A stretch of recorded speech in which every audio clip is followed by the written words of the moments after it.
Hey, I'm Emily Fraser from McDermott Cues. I hope you all like and follow Sharkstream. Hi, I'm Lucas Casper. Join us on the Shark. Hello, I'm Jonas Soto, and join us on Sharkstream. Hello everyone, I'm Francisco Sanchez Ruiz. Join us to the Sharkstream. Let's go! Hello, I am David Alcaide. Join us in Sharkstream. Hey guys, I'm Federer Horst. Join us on the Sharkstream. I'm Christina Tkach. Join us on the Sharkstream. Guys, it's Jason Shaun.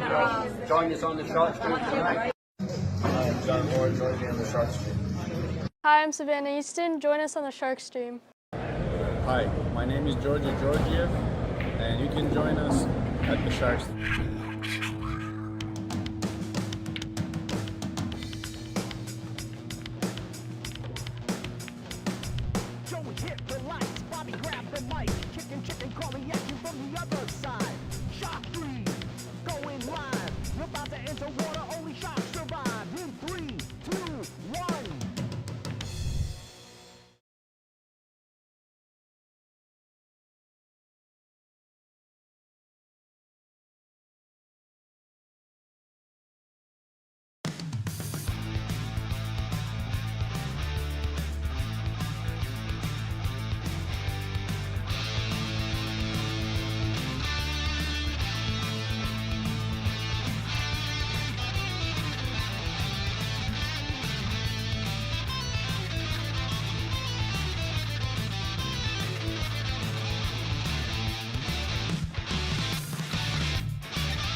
Hi guys, Bobby and Brian in the booth, live on the Sharkstream at Yale Billiards Brunswick Arena. We're going to bring you some live action from the Bob Stocks Memorial.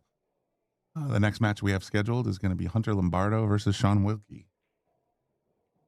Yeah, matches start at 2 o'clock. It looks like they're scheduling matches almost perfect time. So obviously we waited for Lucas because he actually got a forfeit. The person he was playing didn't show up. So that's what happened. But it looks like they're ready to rock and roll. Looks like there's Wilkie right there. I expect to get a lot of people to watch this event because Hunter Lombardo is a great player. I mean, he's actually, I think he can make it to Moscone. He has that kind of talent. He ran a 7-pack here at the McDermott Open last year against Jason Shaw. So he has a lot of skill. No kidding, man. Yeah, so I mean, you got to watch him, and he's got a huge following locally. And then Shaun Wilkie in the Virginia, North Carolina area is huge as well. So it's going to be a great match, competitive match. And please share it if you're in that area, because you want your friends to know not only you're getting the free stream, you're getting the commentary as well. Be able to set up the awesome. If you guys want to get the stream, Brian set up the thing. You can just click it, and it's $25, and you get all table stream. And there's Hunter Lombardo right there. Yeah, you can scan the QR code in the top right corner. That'll take you right to the live stream pass page. And you can sign up for what, $25 for the weekend? $25 for the whole weekend. And again, you get every single match. And also, you know, if you join us, so you get free commentary on our matches. Of course, you're having the legendary, one of the best, if not the best, commentaries in the world. Of course, they're going to good. They got John Lehman right there, one of the best referees. But you got Scott Frost doing commentary on Saturday and Sunday. You're not going to want to miss that. I've heard of that guy. Yeah, I know it. All right, it looks like assume this is practice. They're both going to get one practice rack each. I believe that's what's going to happen. And then they're going to start. That's at home and just joining us. That's usually what's allowed for practice. You get the break and run one rack. And after that, it's game time. Pull up so you can get one more shot. I'm going to use all my practice balls. That's exactly paying for this, man. I'm going to use them all. Exactly right.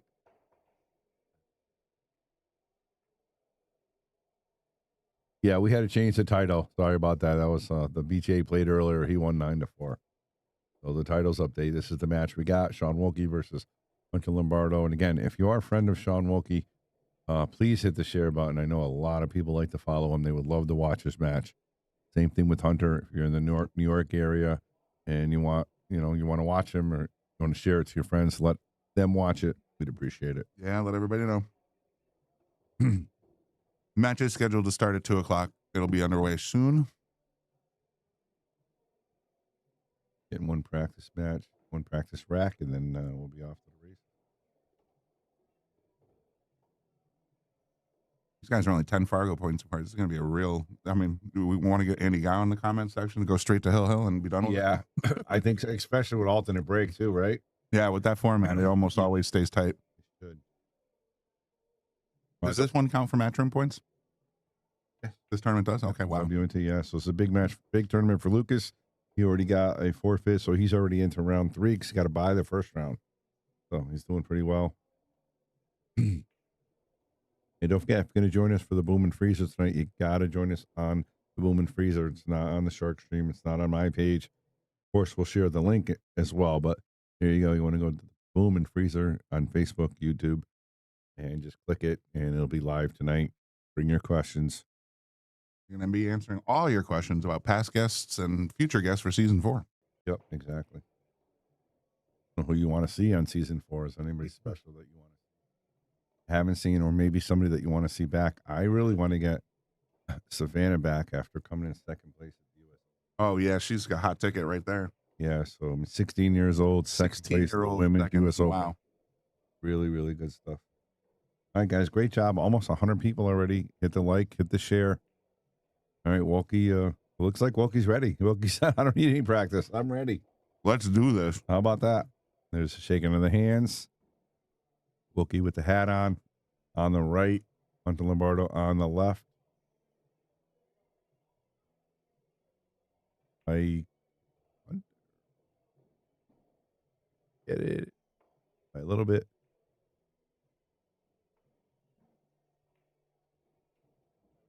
Shaun Barrett. So what we're going to do, I'm going to probably announce it Monday or something, but we're going to be shaking up the top 20. Anybody that wants to play in the top 20 list, you can actually have a chance of becoming the grand champion. We're going to knock Lucas off. He is going to be the grand champion, and he'll be able to play the regular champion at some point when available. But we have number 1 available and spot number 4 available. Rob's getting off. So we're going to redo the whole list. So if you want to risk your spot, play in the top 20 tournament, you can be the number 1 in the whole thing, or you can lose a couple spots. It's going to be interesting to see. And if you don't want to play, you don't lose your spot. You just stay where you are, and people will move around you. That's the big news. I think that's really interesting. I think it'll give people a chance. I know the people that have been playing a long time. I mean, this is probably one of the only times the top 15 person might get a shot at the title. You know, you got to play your ass off and play everybody, but it'd be worth a shot because it's going to be a one-day tournament. You're going to play everybody 2 or 3 racks, depending on how many people we have. I know I'm interested. I know James Stevens, a.k.a. Jack Frost, is interested. We got Bob Dargis is back in town. Might see him return to the top 10. Yeah, so there's a couple other people. John Yale wants to play, I think. John Yale, no kidding. Yeah. I think I'm going to get back in. I'm going to throw my hat in the mix. So it's going to be fun. All right, guys, here we go. Let's go. Bob Stocks, Hunter Lombardo to break.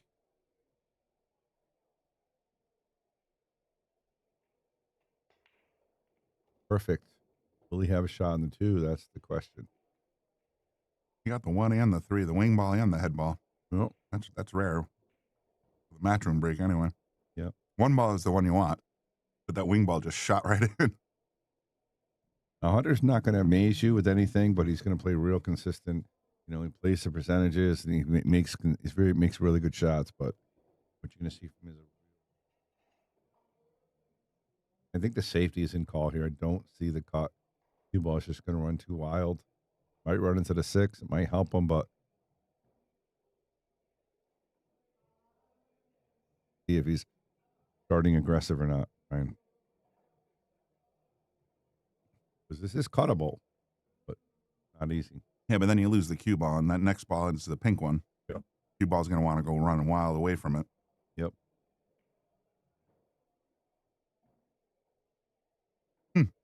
From the back of his head, it almost looks like Lucas is at the table.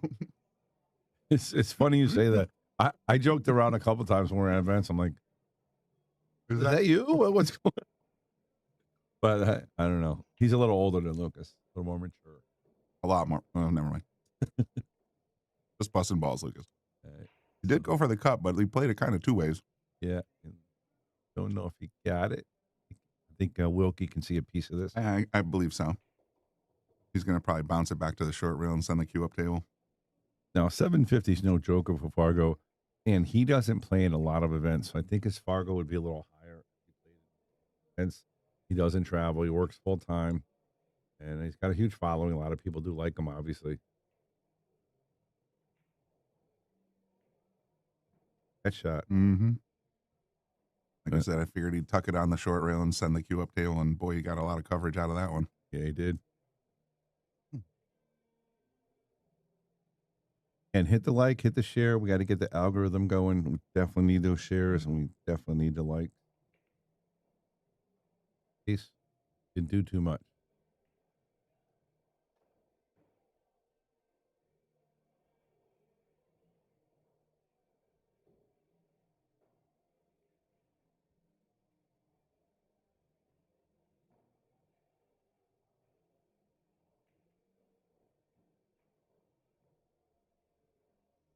Like it did. Bet you there's a half a ball still hanging out there, though. You can always hit it from behind, kick and stick style.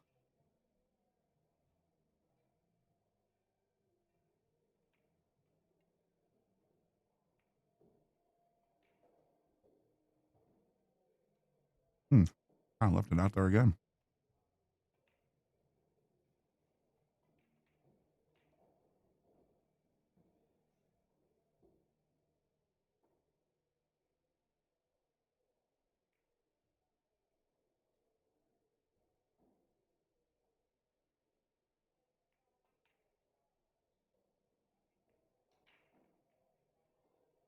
All right, once again, guys, thanks everybody for tuning in on a Friday afternoon.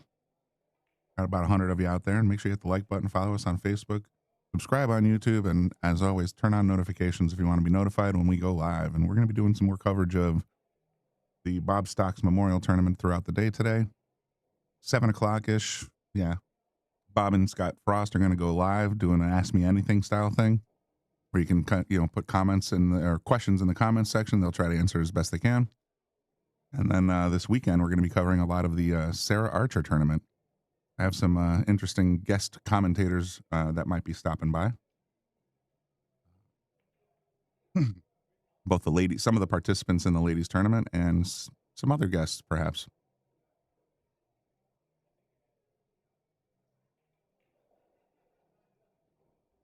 The first time in this rack, that 2-ball's been right out in the open. Still not easy. You're talking about. Oh, you're talking about a straight in shot from 9 feet away. The pink's a little bit on the opposite side of it. He wants to go the other way. Gonna hold it, but a lot of these guys actually just play it straight in and go forward. He just stopped it dead. That's hard from when you're that close to the rail like that. You don't have to look at the bottom of the ball. You had to jack up on that one quite a bit. Lucas has a lot of battles with Shaun Wilkie. He goes and plays in the Maryland Opens. And again, that's where he's from, that area. So Virginia, Maryland. So he should feel comfortable here.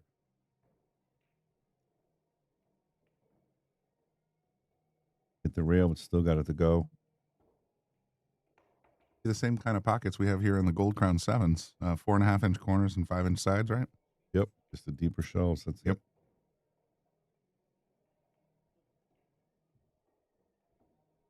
Don't think he was going for that. Yeah, I was thinking maybe he wanted to get behind the 6-ball plate in the top left. Yeah, that's what I was thinking too. This is bankable. He has a good bank shot as well. He has a really good, solid bank. Oh, it's going to bounce right over. And not terrible, but it'd been worse. Not ball in hand, but it is. Shaun's from Maryland. Nothing. I knew he was from that area. Like I said, he has a bunch of battles with Lucas. Hey, Joe, make sure you share if you know Joe, if you know Shaun. You want to make sure all his friends and family are able to watch him on the Shark Stream. Get behind the 7. Both these guys' safes are a little off so far. It's like they haven't quite got a good grip on the speed of this cloth yet. And you know it's brand new cloth. All matchroom events have brand new cloth, right? Yes, they do. So it's going to be a little slidey and it's going to be a little fast. Awesome, Joe. Thanks a lot. Appreciate that.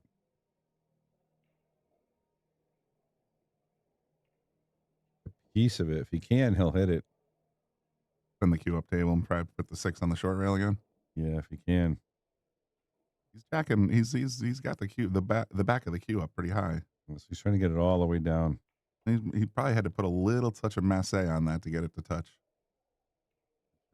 Worked out pretty good.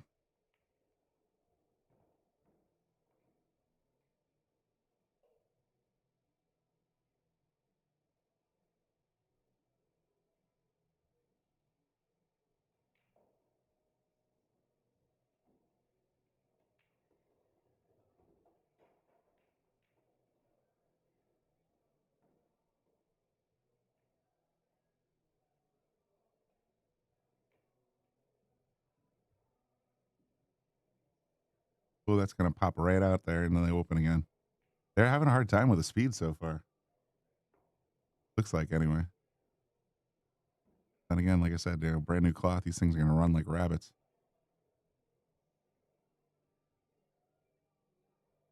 And thanks again to Digital Pool, all table event streaming.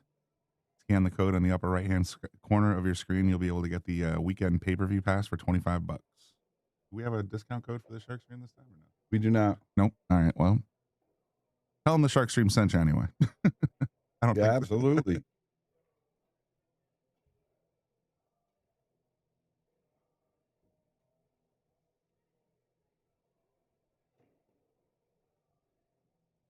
How about this? Left him a clean jump. I always forget about that. Yeah, I just did the coverage a couple weekends ago for the was it a couple weekends or last weekend? They're all blending together. It was last weekend for the Joss Tour, Mike Zuglin. He rules of that tournament ban jump cues, so I wasn't even thinking of that until you mentioned it. It's like, oh no, he's gonna have to kick. Nope. Nice clean jumper.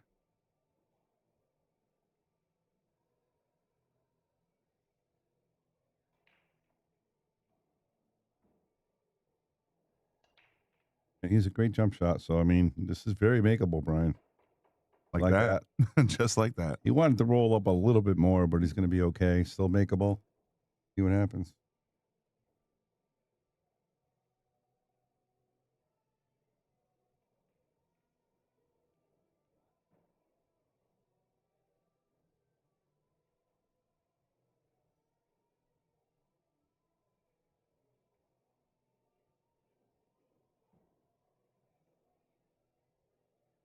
one of those shots. If you miss it, you want to overcut it, just so. But again, you're not trying to miss it. You got to go all in trying to make it, but you don't want to undercut it, overcut it.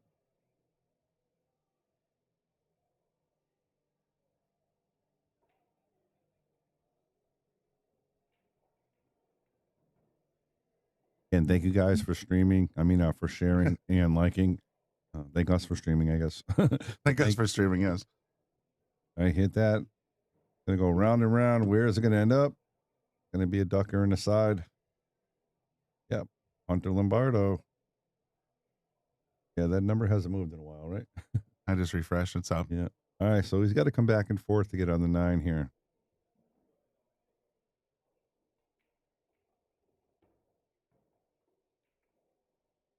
Makes this 9. We'll talk a little bit about the boom and freezer.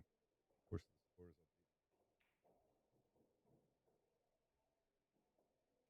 That was the first rack? Yep. Huh. Pretty sure I have the delay on. All right, guys, don't forget, tonight only, first time ever, Scott Frost, the freezer, Bobby Boom Hilton will be live, giving you guys all the goods on a live stream, Facebook, YouTube. All we want you to do is participate, ask questions, let us know if you like season 1, 2, and 3, what you want for season 4, and also what you think of people matches. I mean, season 1, 2, and 3. We'd really appreciate it. Of course, anything else you want to ask Scott, go right ahead. If you want to ask me anything as well, we're open books. It's going to be a lot of fun. We're both excited about it. Not going to lie about it. We are. I wonder if SVB will tune in and ask about fishing.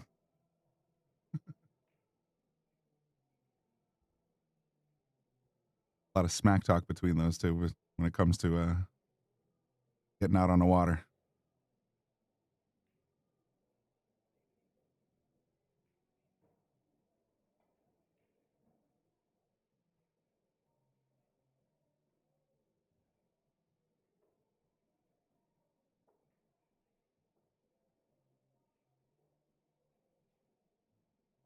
Numbers are creeping up. Doing a great job sharing it.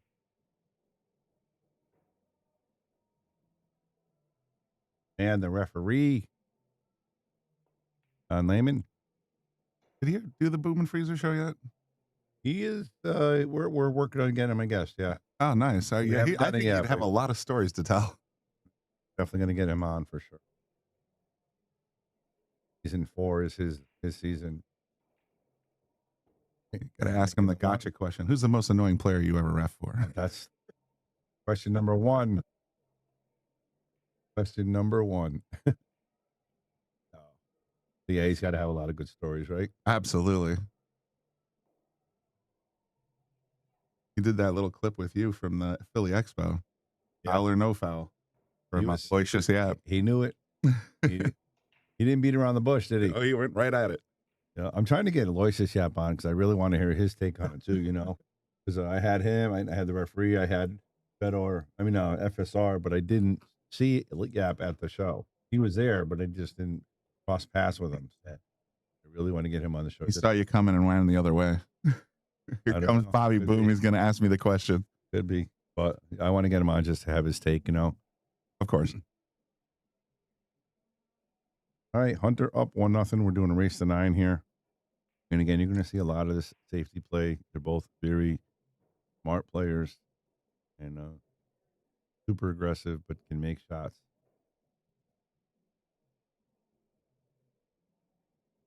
This is a really tough hit, Ryan. Only has a little less than a half ball, maybe.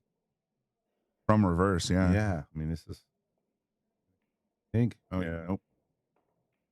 Dodged the pink, but he also dodged the blue. Not easy. He's got to go back and forth a couple times. And the 5, 6 are side by side on opposite rails. This is really tough out. Look at the table and you're like, they're wide open. This is not wide open. 2 to 3, right? Cross table. 3 to 4, cross table. Then you got to get perfect on the 5 to get an angle to get on the 6. Then you got to come back for the 7. Oof, this is like a traveling to do. Yeah, it's like a hard drill if you're practicing.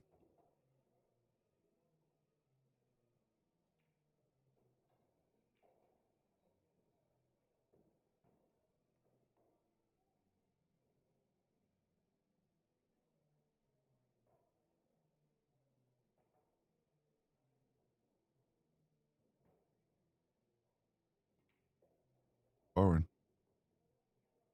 Thought maybe a little punch shot there would do the trick, but he got it. He got in pretty decent shape. Little follow here, and he's on the purple.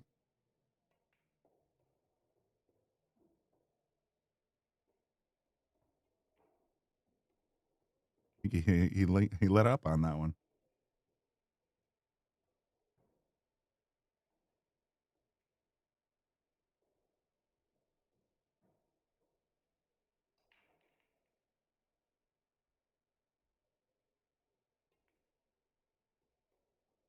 Don't worry about it. Back at 3 rails for the position play.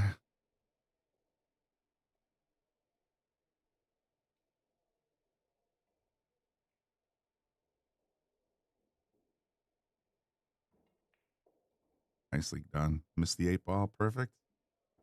Ooh, this one's going to line up pretty straight. I don't think, yeah, this is going to be tough to get any kind of position play. And it's real tough run. He's doing a pretty good job. He's done so far, so good. He's not out of the woods.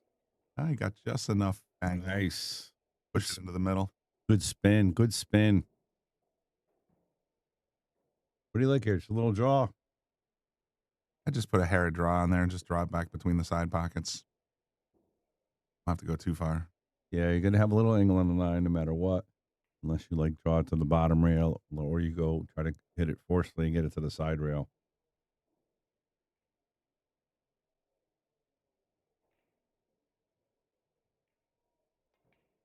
He did. He went to the bottom rail. Nice shot. I'll be damned. I did not see him doing that. He's moving the cue ball around pretty well.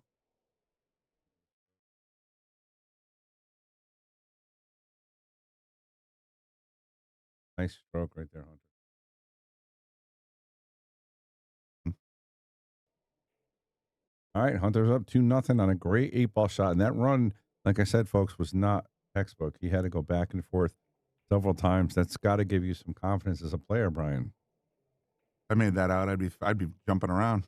That was well, like at least 3 circuits of the table to get to all the balls that he needed. Yeah, and he did it, and didn't make it look easy, but he made it pretty comfortable. So going forward, he's got to feel confident. Like I said, when you're making shots like that and getting position, you're feeling pretty good.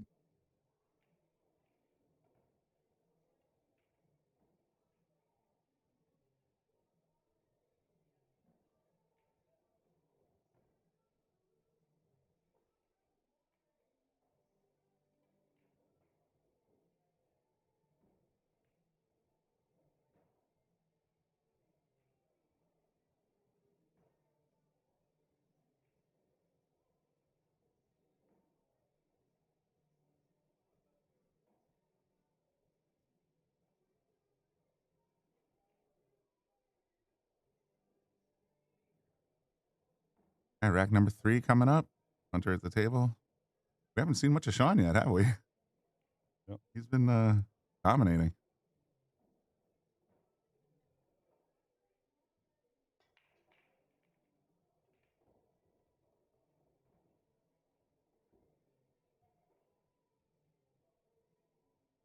All right, unfortunately, cue ball goes in, so Wilkie got exactly what he needed right here.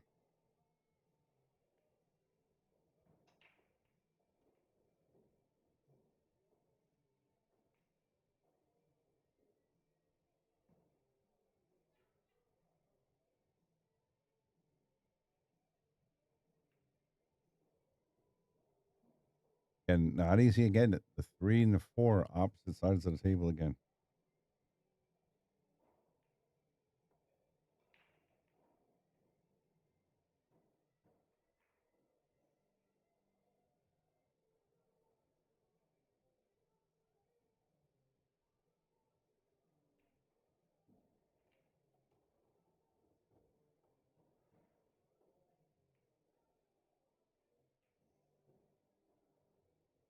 Like he's going to try to come 2 rails just past the 8 ball.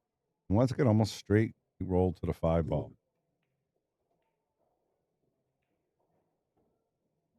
At all. Give himself a little angle to get on the 5. Doesn't want to, obviously wants to slow it before the 9 ball. That's still right there.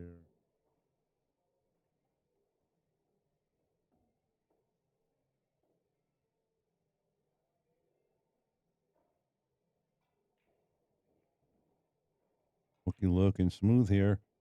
Then put a little left spin on this ball to get to the 7. Let's get close to the middle of the table here. Right between the side pockets. Might be a little short of it, but that's what he's trying to get.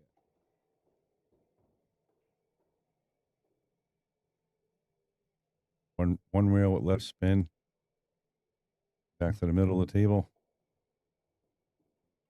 Or now he's going to have to draw it. Straight draw. Draw it to almost between the second and the third dot. Let's play the 9 in the same pocket. This is just make the shot. Hit straight draw. Side rail. I hit it hard. That's okay. Opposite corner. Great shot. He knows his stroke. And just like that, it's 2-1. Word from McDermott.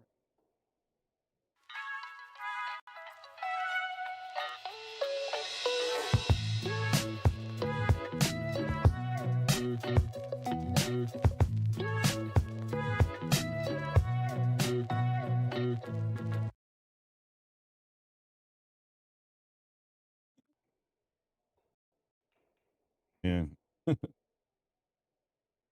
One of the comments Brian was just reading, we're talking about John Lehman. His question, Brian's question was, who would be the one of the most annoying players and You've ever refereed for? it's small block? It's a Hennessy for sure, I bet.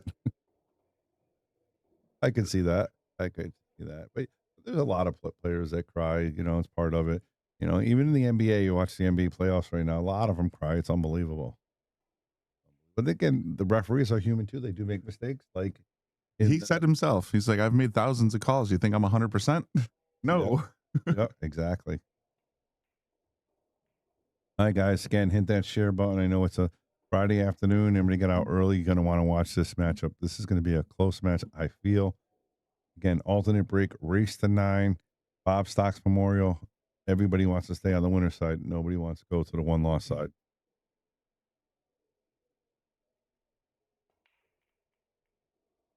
Right, he makes the 1. Is he going to have a clean look on the 2's a hanger. Oh, that little bounce off the 4 might have tied him up a little bit. He could go off the rail, I think. Right. I mean, that ball's pretty deep. Let's put a little spin. Hard part is getting up for the 3, too. I wonder how many pairs of white gloves Bob has, or John has. A lot. A lot. All right, guys, if you want to just comment, let us know how we looking, how we sound. Make sure you guys can hear us. Again, we're using our new toys. Brian and his boy got us all set up with the new microphones for this and for the boom and freezer. Just want to make sure we sound okay. It's funny. My brother actually knows Frank Tomaselli, the guy that put in the sound equipment or recommended the sound equipment, and he installed it. Yep. And yeah, for one of the first questions he had when he showed up here today, he's like, "Oh, can I go see what Frank did to the booth?" And I was like, "Come on, follow me." Nice. All right. So again, that's what I was worried about. Again, he played it off the rail, but again, the purple ball was a little bit big, so now he's going to have a tough shot on this 3 ball. There's no easy kick. The bottom rail, the 9's kind of shielding it a little bit, and I don't think he can get it to the side rail, so he may have to do something weird here. Hey, even the 2 rail off the bottom rail is not an option. No. Close to the 5. Gonna have to try and just graze the outside of this 3 without hitting the 9. I think. But he needs more angle, and he's got to put reverse spin on it to kill it. That makes it so much more difficult. Actually, got to hit draw on this to flatten out the cue. Yeah, you got to spin so it slows it down because he puts left there, center. Nice. They hit it right in the face. Oh no! Oh, what the hell? You got no reward on that. No justice. How many times does that happen to you when you play pool? You make that great kick, and somehow the cue ball finds a hole. That's just pool. I mean, the pockets open up for the white ball. That's just, I firmly believe that. Yeah. It's like, come on in. All right, Hunter looking pretty good here. Again, the purple is the issue right now. He's got ball in hand to get the 3 to the 4. That's not going to be a problem. And once he gets off that purple, he could play the, I don't think he's going to play the combo. I really don't. I think he's going to come to the other side of the table. Come down behind it. Yeah. I think so, because anytime you play a combo, it's just so risky, you know? I don't know what you're talking about. What's a combo? Exactly.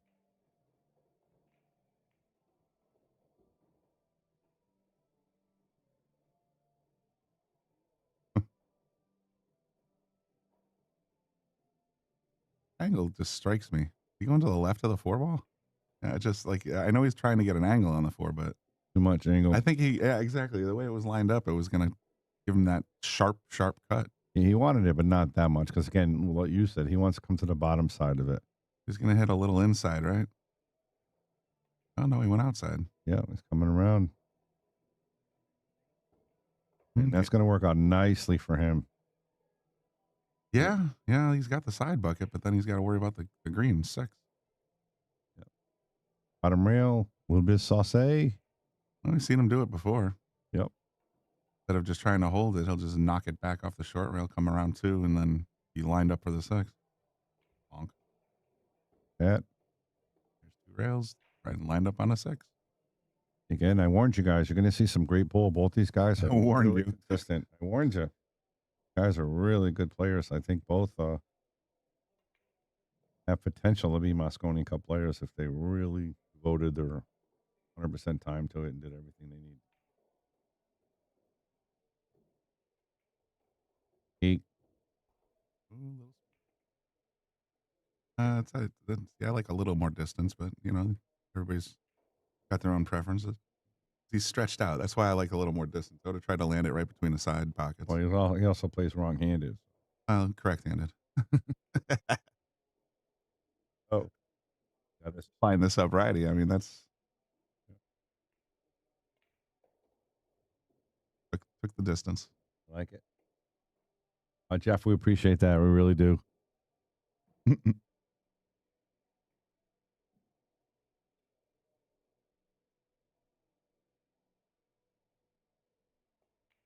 Oh, wow. Makes the nice, beautiful run. Now he's going to leave this one sold out hard. Very much so. Hard. Opposite-handed? Lefty is correct. Yeah. Nope. He's like, I'm not doing that. I'm using He's using the bridge. Wilkie. John hand into the bridge. There's a lot going on with that bridge.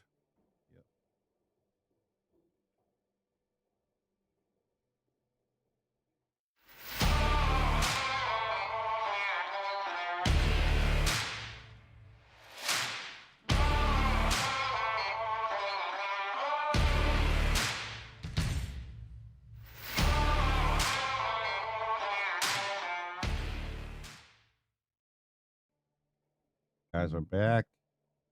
Lehman's back in 2-2. Brian already called it. Said, get Andy on the phone. It's going to be Hill. All right, guys. Anybody on YouTube, if you want to send a super chat, Brian's setting it up right now.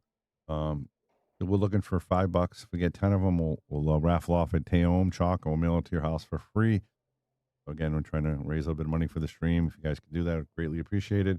Of course, you get a chance to win a chalk. I have all 3 colors, green, blue, and pink to choose from. So if you want to send a super chat, very much appreciated. We would be doing a Q raffle, but because we're not doing Saturday, we don't have all 3 days. Not enough. Yeah, I mean, we just, our dance card is full. Their Archer tournament coming up this Saturday and Sunday. Yep. Should be able to bring you a lot. I mean, it was 48. It's a field of 48 women, invite only, and it's a lot of very talented ladies in there. Very nice, Shaun. I like it. All right, again, we are playing alternate break, so Hunter the break after the miss and the 9-ball. Got to forget about that, obviously. Yeah, that 9-ball. Oof. Brian called that early on. He said he thought he got a little close to the 8-ball. I liked it, but again, I would be shooting right-handed. Lefty was a little bit of a stretch, and he didn't get to where he wanted to be on the 9. Left him a longer shot, and he paid the price.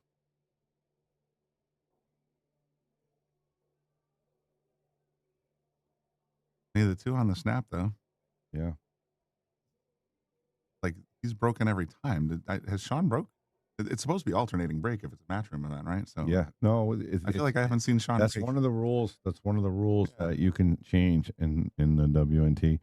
So what they did at the Expo, they did alternate break until you got to the single elimination. Then it was winner break. Oh, interesting. And I kind of like shot right there by Hunter. I kind of like that because a lot of lower handicaps get into the tournament. This way, it gives them a chance to hit the balls. Yeah, I see. I can see that. So if it's winter break, sometimes you don't see a ball.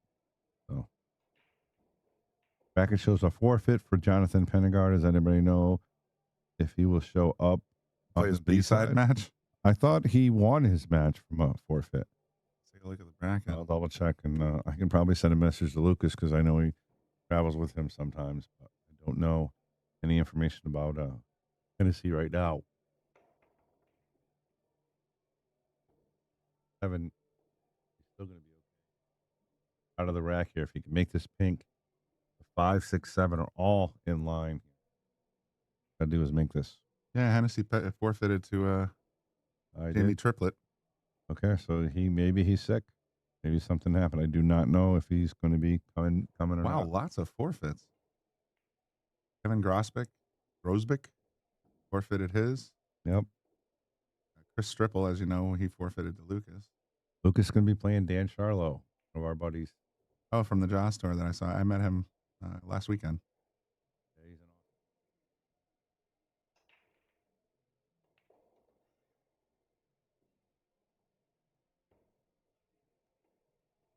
Yeah, there's a lot of forfeits. That's 5 forfeits I've counted so far. First round. Surprised by that. You want to go a little farther than that or a little easier. Got to pick a pocket. Need to win 3 rounds to qualify for the single elimination. Or not. Oh, yeah, 3 rounds. Great shot right there. 3 rounds you're in. 3 rounds to advance. Brian's going to give you an update right after this. 4-3, 3-2. It looks like Guam is up 3-1, table 7. Hunter and Shaun, as you see, Hunter's up 3-2. Brentworth up 2-1 over Reggie Jackson. Reggie Jackson. I thought he was just a baseball candy bar. Yeah, no, the baseball player. Oh, the candy bar. Yeah, that's true.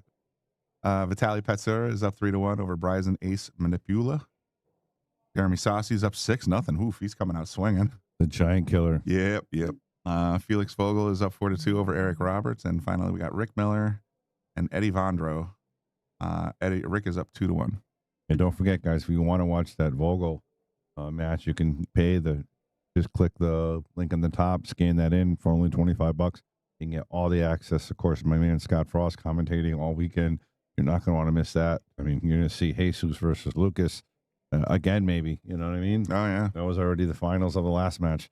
And we don't know about Jesus if he's American qualified yet or not. So it's going to be interesting to see.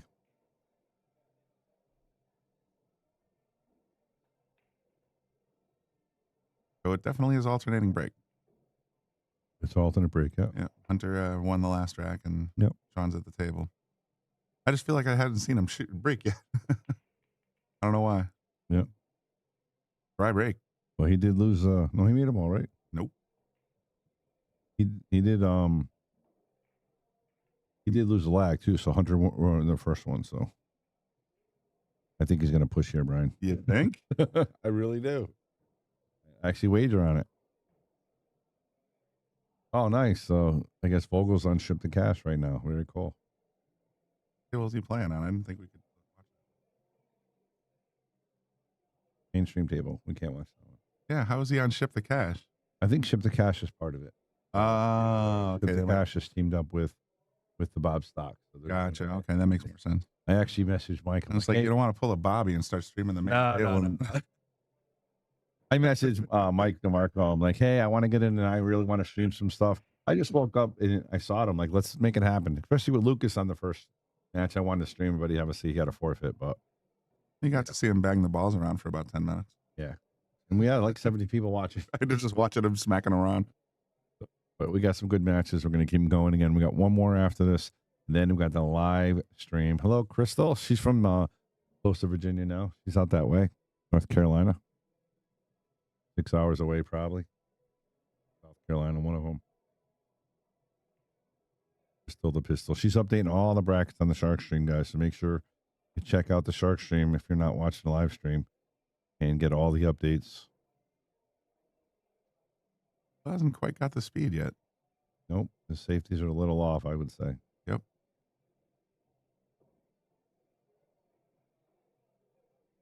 Trying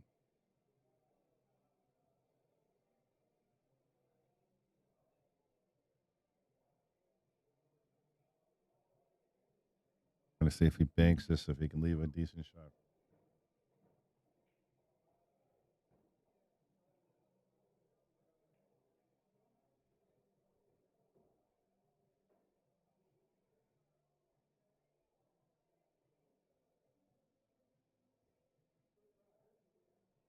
Might have tied up pretty good because I don't think he's going to be able to get behind the 8 with the 1.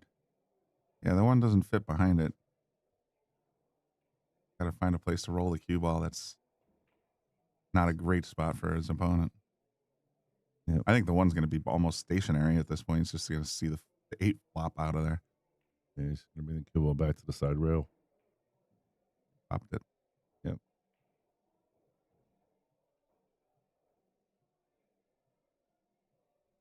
A plethora of balls just to get it to the left side if you can.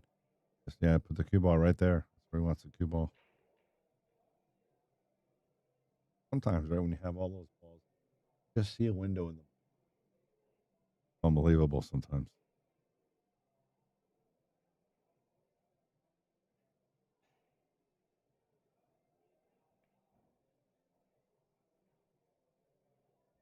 Bad, not bad. Nice shot.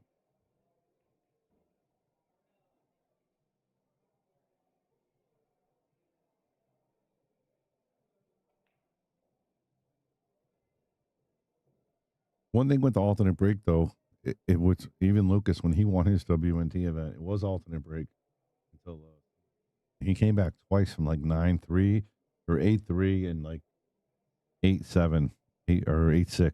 It's tough to do on alternate break. You know, you got to because you got to hope they don't break and run. Yeah, well, that's just it. You might not even see the table if you're giving up the break. Yeah, I'm just trying to figure out this 1 ball here.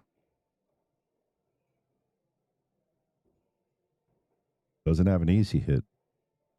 Looks like he's going to go 2 rails.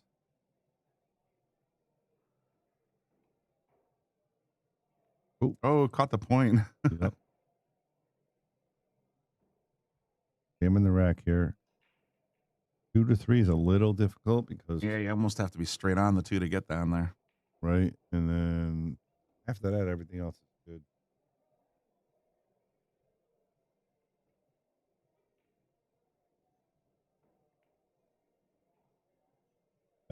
Got the nice angle to get on the 3. Believe. Comments up there, my man. It's actually nice and warm here today. It's a little sunny, probably 65. Very nice. My perfect day. I like this weather.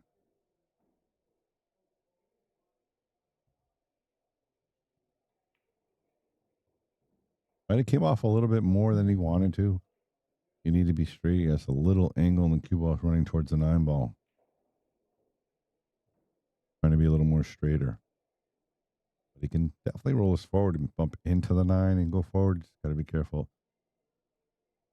Always looking to punch it to get through it. That's a little more difficult. You're running to both balls, and you're not sure where the cue balls go. Oh, my God. What? Right there. I didn't see that window. Did you? Let's check this out now. How does he try to get this cue ball between there?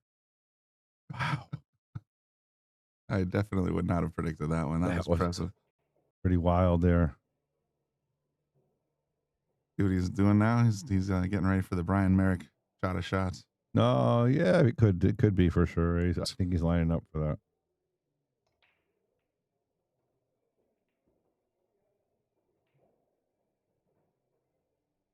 He could go 2 rails and come around if he wanted to. But man, look, I still doesn't look like the 3 ball goes between the 4-9 or 5-9. Yeah, right. I mean, that is a tight window, and he just laid it through there like it was nothing. He lined it up too. He measured it. I'm like, they hit both of them. Either great shot. Big rack coming up right here. It's 3-2. And I believe Hunter's breaking, so he doesn't want to go down 4-2. Yeah, Shaun broke this one up.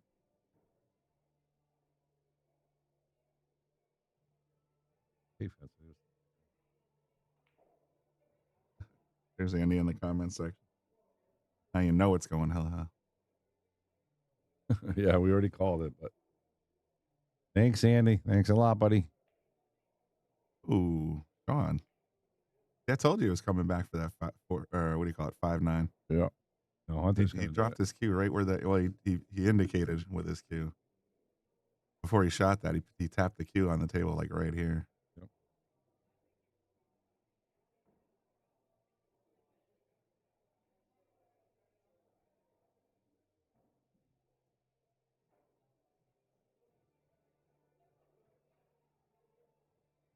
Neil was just here a few minutes ago.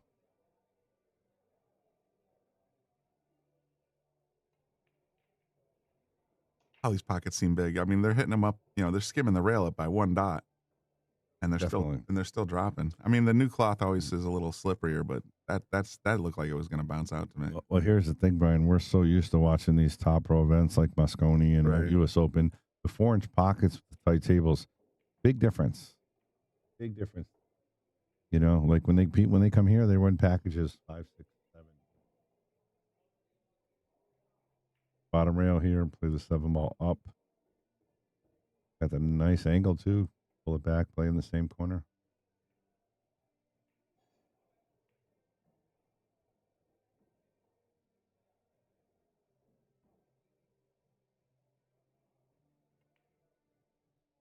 Go.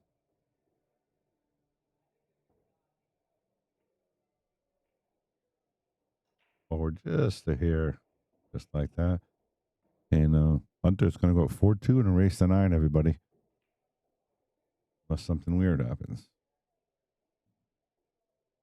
Goes 4-2.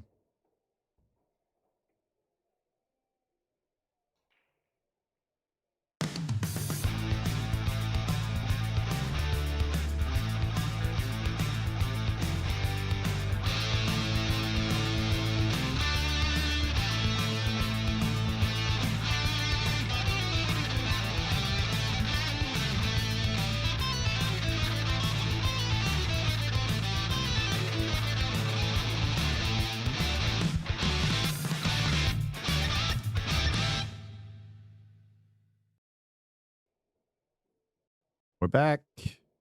One more time, guys. Hit that share button if you are going to be around tonight. Oh, that's right, Andy. Tune into the Boom and Freezer show tonight at 7 p.m. It's the first time ever Scott and I are live on the same show. Obviously, we both did a lot of shows together. I mean, separate, but we never did a show together live. So we're excited to see how the audience is going to react, what they're going to talk about. We have some questions that were asked through the Boom and Freezer page. We're going to address those, but if you have your questions, please join us. Even if you don't have a question, join us in and say hi in the chat. We'd appreciate it. I know Scott would. All right, Hunter to break. Again, we're playing alternate break here, races to 9. This is round number 1 at the Bob Stocks Memorial in Virginia.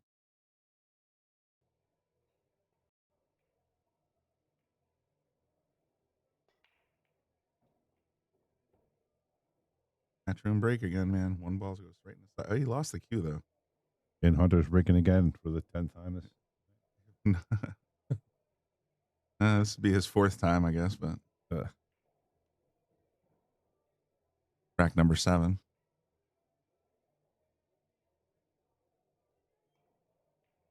Might push here.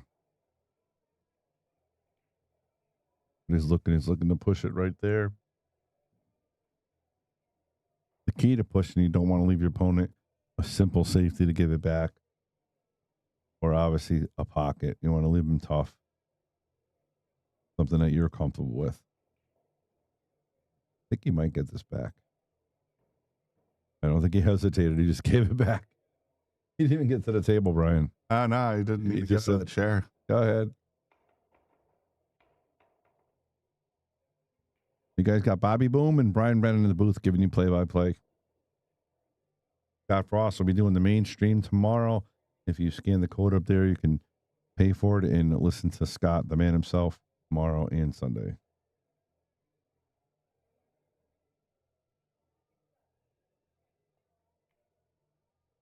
You kidding me?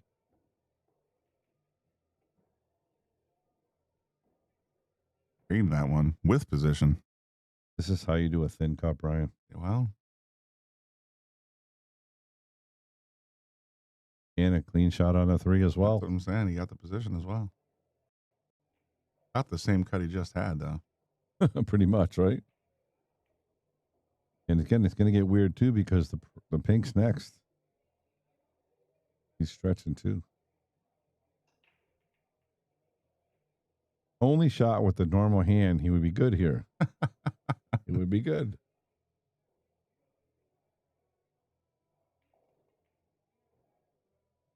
Did he touch it? No.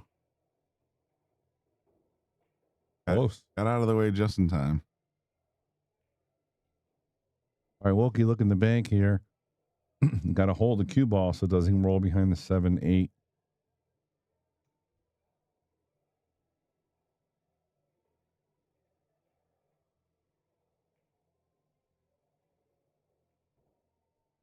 One of the rare pool players that you see wearing a hat.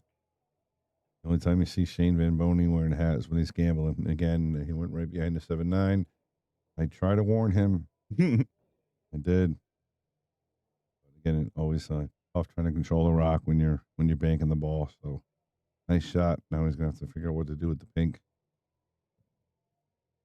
Going for a short cue. Yep. Actually, doesn't look that short at all. The jump cues now seem longer. Like a couple times I said the same thing. Brian. Is that their break cue? You know? Yeah. I think they're getting more control with the longer break stick. Oh, and you have the shorter stick. At least when I try to break with it, it feels like it's tucked in. You know, your arm's not fully extended the way it feels natural. So I've seen a lot of these newer jump cues that are just as light as the short ones. Yep. But they have the full length. I don't know how they do it, but it must be hollow or something. Oh, we didn't get there. Nope. It was tough. He was stretching, got a long way, and wide open here. And all he's got to do is get position for the purple, and 4 balls on that side of the table. So no problem. And it's not going to be any problem to get on the 4. I think he placed the pink up in the corner by the 8 ball. Or in the side. And he wants to roll that cue ball almost down past the 6. In the 6-7. Got to leave himself an angle. I like going past the 6 here. Yeah, just like that. Get it? Yeah, he's good. Okay. We'll draw here. Play this opposite corner. That's what he's looking at right now.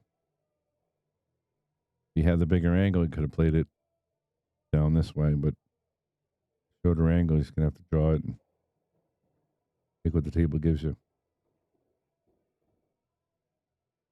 Ooh, a little bit too much, Brian. Hey, wanted that to stop about a ball shorter.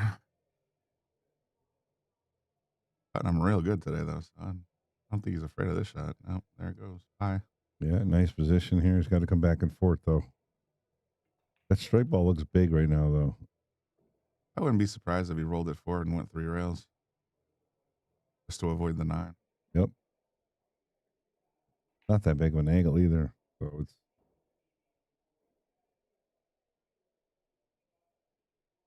Now if I just draw it back. No rails and leave myself a cut. Interesting to see what he's going to do here. Yeah, he's hitting low. Yeah, he's going to try to draw it back. It's a smart shot. You know he's going to make he knew he was going to make the 7, you know.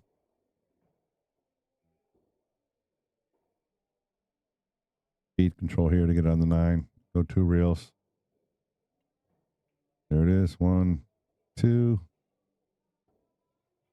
Get the 50 though. Trying to get to the other side of it a little bit, but still favored to make this, Brian. Oh, it's almost on the spot. It's one of those things that gets in my head, at least, when you have these 45-degree shots. Yep. You did it again. He left them really long, though, but that's 2 9 balls he missed. That's true. Still up 4-2, but he missed 2 9 balls, right? Could be 6-0.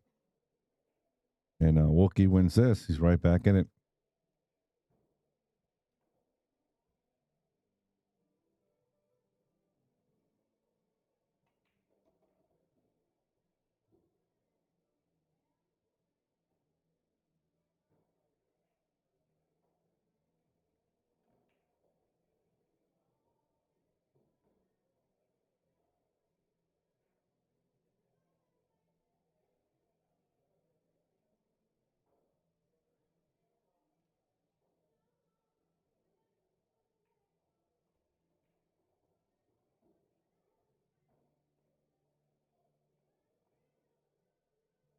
Really trying to figure it out. He knows this rack means a lot. Down 5-2 alternate break is not insurmountable, but definitely going to be a little bit tougher than 4-3.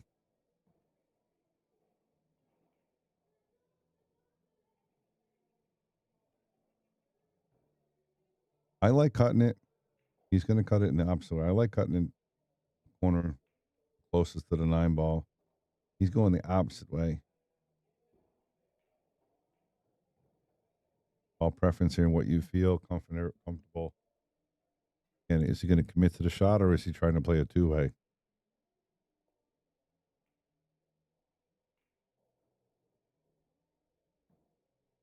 Kind of a 2-way. You saw the way he was trying to control the cue ball. I mean, you had to play it almost lag speed to try and put the cue up on the top rail, the head rail. You know, he wanted to be a little closer to the head rail. This is a very makeable shot for Hunter.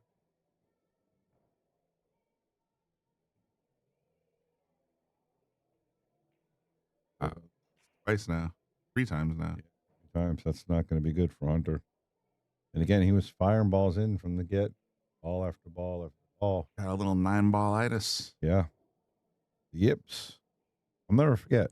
You might remember this. You're a Yankee fan, right? Hell no. No? I thought you were. Red Sox all day. All right, well, we got the any Yankee fans out there. Remember Chuck Knobloch? He was the second baseman, and he was an all-star defensive Gold Glove winner. And then for the last 2 years of his career, he couldn't throw the ball to first base. He would throw it around, above, and a great. Weirdest thing, it's like 30 feet. He's an all-star. He's been playing his whole career. Just had the case of the yips, and he could not make it. It was unbelievable. Unbelievable. So hopefully Hunter can shake that off. Again, we think it's going to go hill anyway, right, Brian? Yeah, especially since Andy Gass started talking. That's just an in-joke if you guys are tuned in. Andy Gass is one of the sponsors of the Shark Stream, and of course, pretty much he's known for his catchphrase. So can we just fast forward to hill? And this game's shaping up to be no different.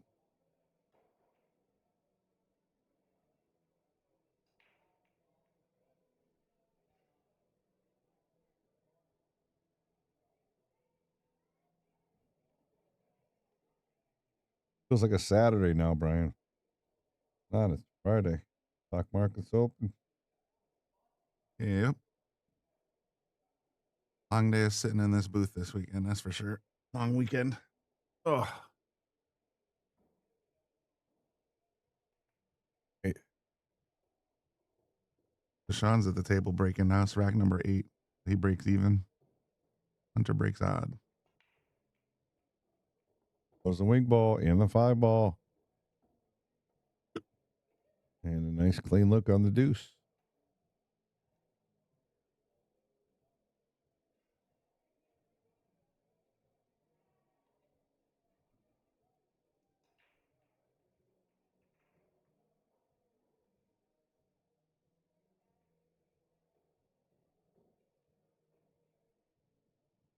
Wouldn't it be something to see Lucas and Jesus in the finals again? Again, yeah, right. Great shot. He's going to get this right there. I like it. Going to come out a little bit more. He's okay. Yeah, that shortened up on him a little bit.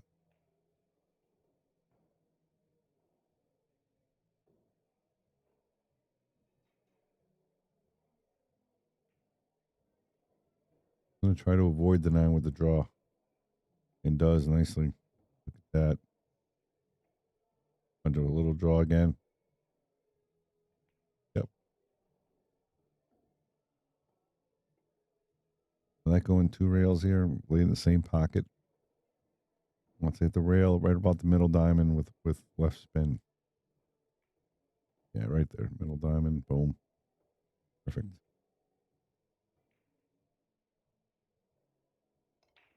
A stun shot, or he can carry it over if he wants.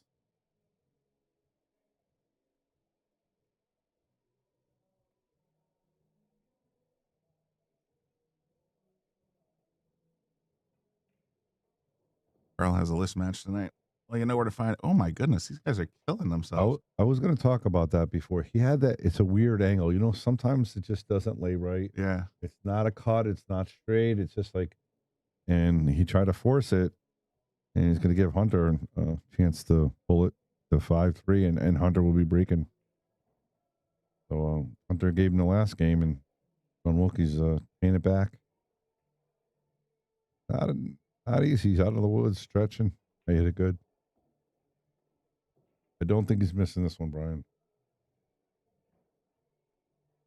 Hey, Carl. Yeah, we're not going to be able to stream your match. We got a Boom and Freezer show tonight, but we'll see you tonight.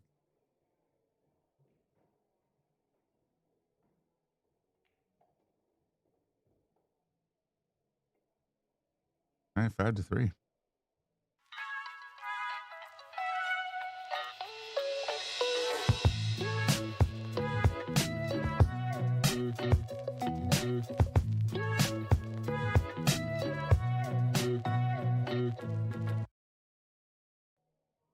Speaking of McDermott's, Brian, I just got my shaft fixed. It was a little bit like overlapping. I didn't know that there was 2 size diameters that you can order the 5 shaft. Color one. Now I got it. Now it's perfectly flush, and I'm happy now. And I won my Masters match, and I'm playing really good with it. That's pretty cool. Yeah, kind of excited.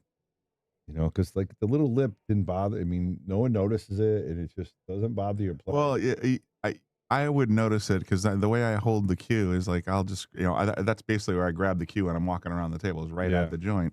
So I'd feel that little ridge and go nuts. You're holding like you're throwing a spear. Yeah. Well, when I'm walking around, I keep it off the floor. You know, just and then I sort of flip it up and grab the wrap. But speaking of McDermott's as well, I have one for sale, an old one. Oh, there you go, guys. McDermott D23 Rose Cue, factory refurbished with a brand new shaft on it. So if you're interested in a cue, I can send you pictures. Just send me a message on Facebook or wherever, and I'll get you more information. I have a bunch of pictures I'm putting up on there. I'm gonna post it. I have this dude named Rabbit Danny on the McDermott Retired Cues page. He does a lot of escrow and that kind of stuff. But I already talked to him. He said he'd be willing to consign, sell it. It's a gorgeous cue. I mean, like I said, it's brand new with a brand new factory refurbished and a brand new shaft that matches. You got to go safety here. Oh, he went for the 8. Caromed out the 8. And safety himself. And safety, yeah, black belt in self-defense right there. That rolled out just a little bit more, you'd be able to cut it in the side, but right, yeah, he needed just a hair more. He's got a kick at it from behind.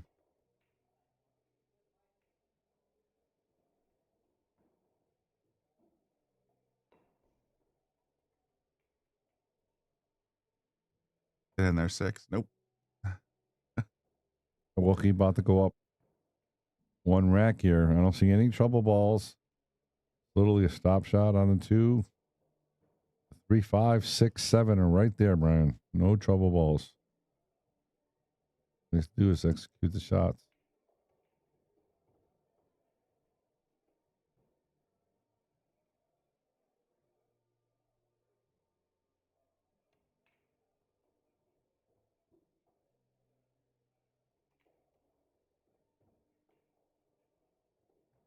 There's draw stroke there. Now he's got options here, which way he wants to go.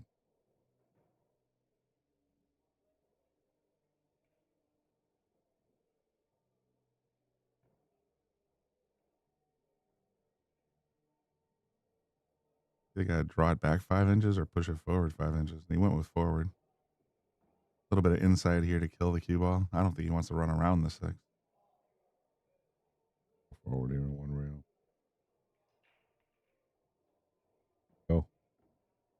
Perfect angle to get on the 7 the side. Come to the middle of the table, just past the 7. Just past it. Just like that. Just past it. That's all he wanted to do. He's going to be straight in and go 5-4. That looks like a left-handed Lucas. Yeah, I said that in the very beginning too. He's a little older than Lucas, and believe me, he's a lot more mature than Lucas. But oh my, yes. No, I said that in the beginning. I said, from behind that looks like Lucas, and I'm glad I'm not the only one that sees the similarity. I remember we were at Rax. Like I said, I was joking around. Who's at the other table? And I'm like, is that your brother? Like, stop it. Hunter's a great guy, nice player, real strong player. He's definitely one of the good guys in the sport for sure. At 5-4, everybody. We're going in 9.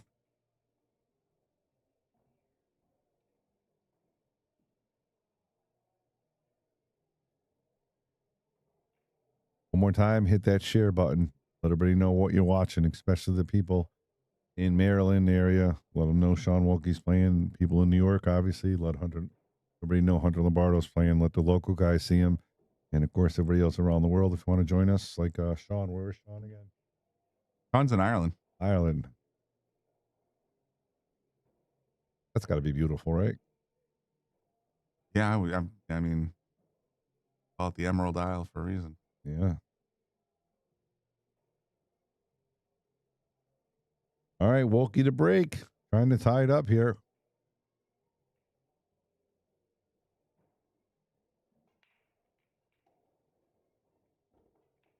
Far so good.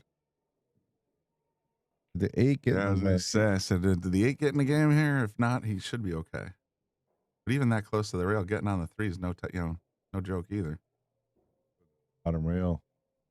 He has an angle or follow it all the way down. Funny, this game is a game of inches sometimes. That's a B for the 3.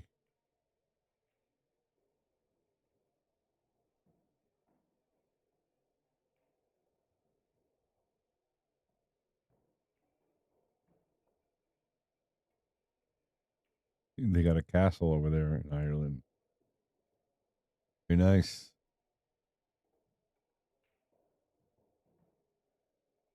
Don't know if he can hold it, Brian. If he can hold it, stay in the corner or the side, he might be able to. I feel like if he just hits it pocket speed with a just natural roll, it should line up the 4 in the top left corner pretty good. You got to really trust the tables, though. Yeah. I'm trying. I don't know. It sounded big, though. Oh, well hit. Look at that. I like the way he hit that one. He got perfect on that pink ball.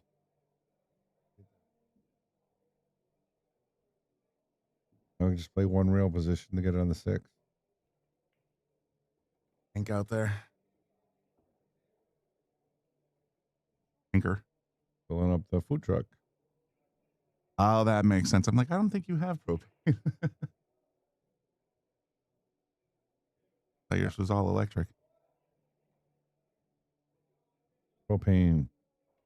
Oh, you have propane here too? No. Here's electric and gas. You want to be a little straighter. This is going to be tough to get out of the 7. He's thinking about here.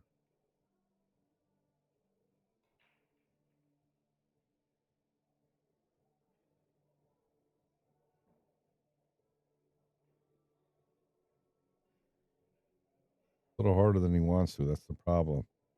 Ooh, that side pocket made me nervous. No problem at all, he says. Coming back across, and like I always seize up a little bit when I try that shot. Yeah, he had no choice here, and he did well. Now he's got to really pull this ball back. I got to let the stroke out here.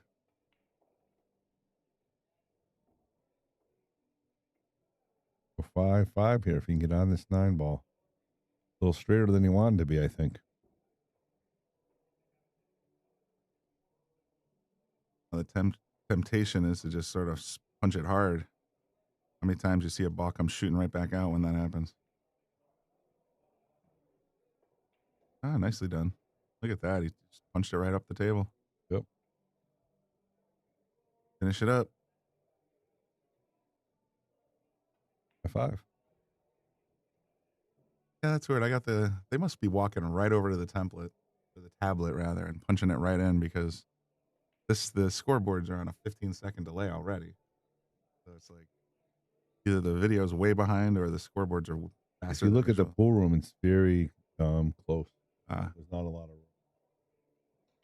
I'm gonna put the scoreboard over there. It's literally right there at the chair, like that bench. Yeah, so you just walk over and tap it.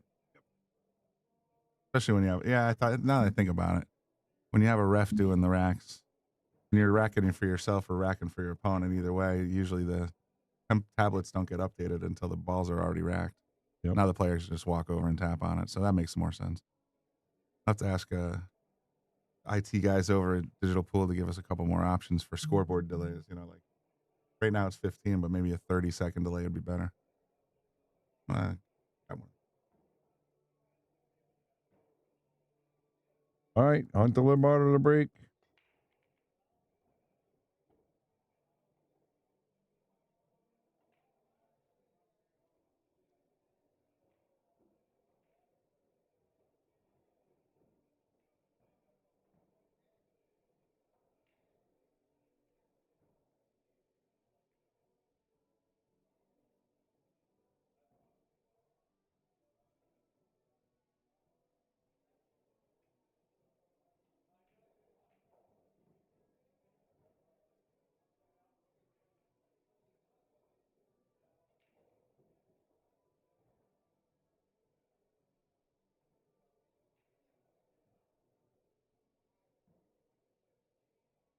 Balls didn't spread like fully. I mean, the 4, 3, 6 are kind of all right there. He is making the 3. Getting on the pink. Not going to be easy. That's what he's looking at right now.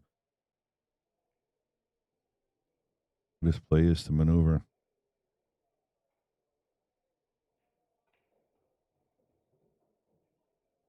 Look, he's ready to set to go. Might draw this into the pack here. Hoping to get the 4 on the side maybe.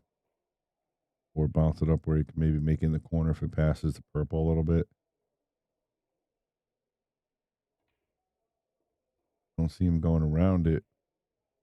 Can play the 4 all the way up, but I don't know if he can hold it from this angle. Like going into it. He's going underneath it. Now he really tied up the 4 ball and the 6 ball. He might have to kick this ball, but very easy kick. If he can't thin it, if he can thin it, he's going to try to just put it by the 8 ball and bring the cue ball up side of the table.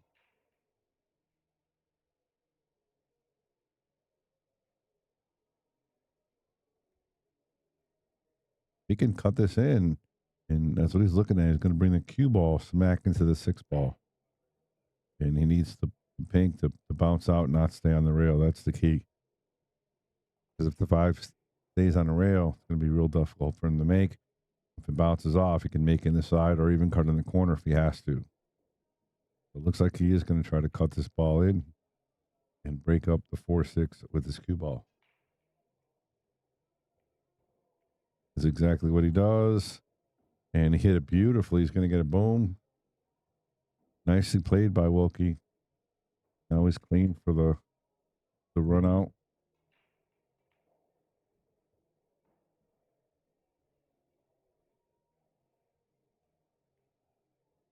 Got that weird angle again. Not straight. It's not caught. It's like right in the middle. He made it. Drained it. Wasn't sure if I wanted to go. Kind of like stayed for a second. Yeah, they hit both points and then hit the shelf. Yep.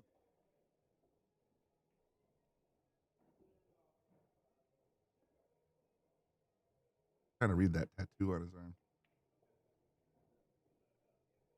word you, but I can't read the other one. Draw this ball back a hair. Don't want to mess around with the 9 ball. Nope. Yeah. Low roll this. Actually, I'm going to get to the 9. Little drag draw there. Did you see that? That was interesting. I have to go a little softer. I always got to draw this ball back. Follow. I've seen other players in the last few. They go forward here and then try to get past the 9 on the way back. That Stroke. just like that. Nice stroke. I've been starting because I would do the same thing. I would have been tempted to do draw there, but after watching a lot of these 700 players, they seem to favor the forward shot there. I've been starting to sort of work that into my game just as a different decision. All right. Center pocket. There it is. 6-5 Wilkie. Leading for the first time this set. Yep. He was trailing, I think at 1.5-3 was the biggest. So he's gotten 3 in a row. Yep. Got a little momentum going. Hunter missed that 9 ball. And oh yeah, that sort of set on a path there, I think. Hasn't really made it much of a mistake since then, but Shaun's been, it seems like he caught a little bit of a gear.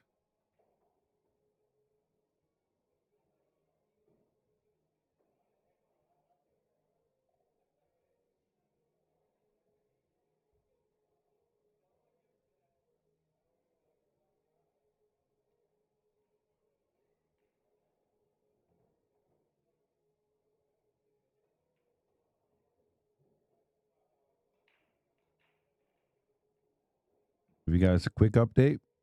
Yeah, we got Guama's up 7-5 over Joe Haley. That's on table 7.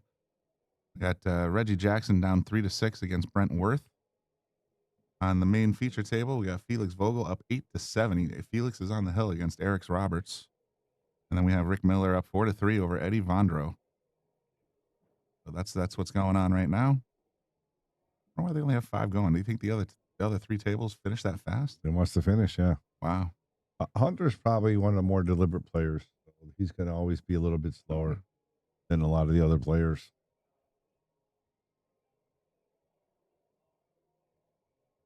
Go to the brackets and see who won. Okay. And we can also look. We could also look at the next matches. Can we set up a poll, Brian? Can we? I think so. New to take a look.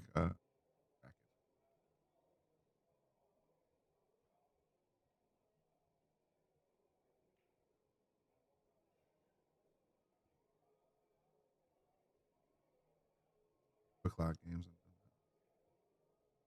Underneath the 12s on the left side. Well, they kind of mix them up. Like this is a 12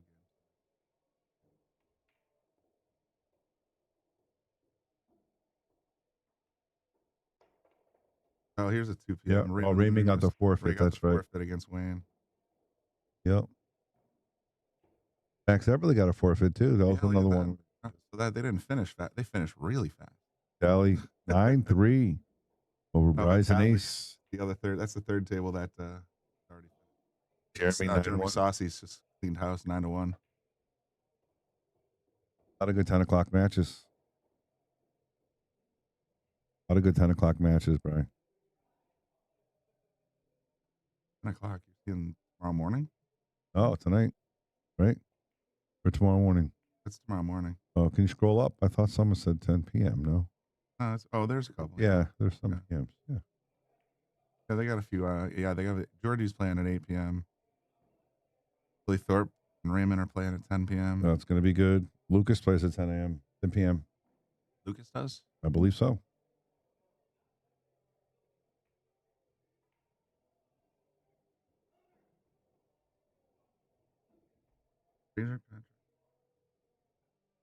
Or 8 p.m. 8 p.m. He's playing at 8 p.m. So you're going to be doing the right during our show. Right during the room and freezer.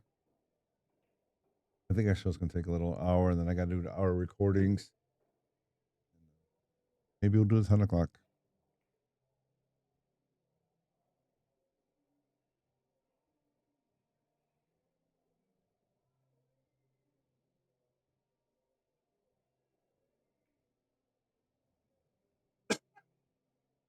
Wow. Looked like he made it. He's I thought that shaking was his head. going right in. Yeah. All right, Hunter. Tie it up right here. Got to get 3 to the 4. That's the key ball.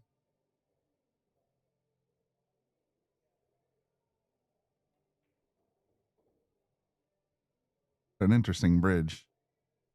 Instead of spreading his hand out, he's got his ring finger tucked in. Yeah, he plays open handed a lot too.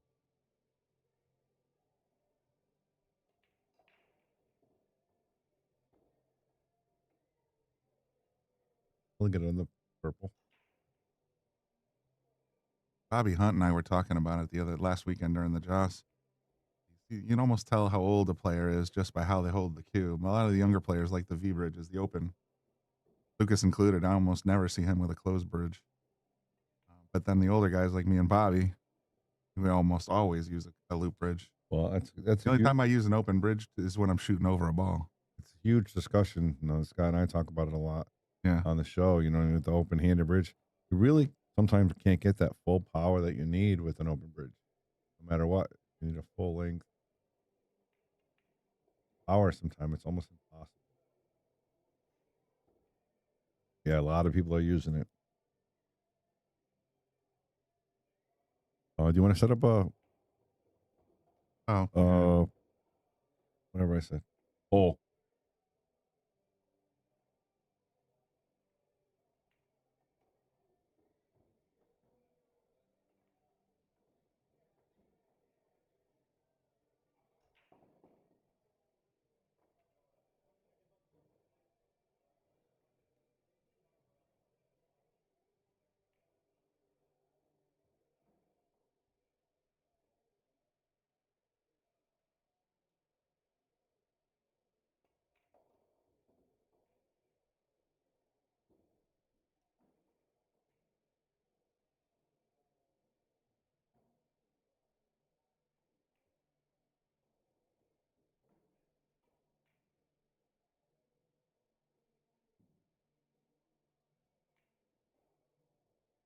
Now we can go set it up.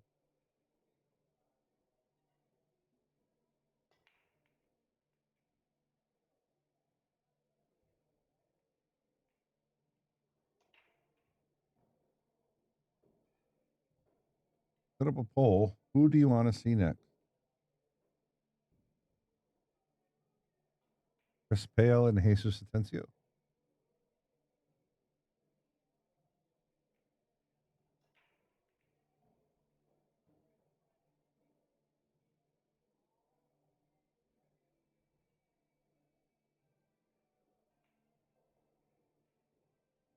Versus Chris Pyle.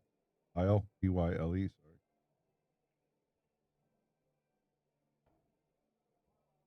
Hunter Fraser versus Patrick Floyd.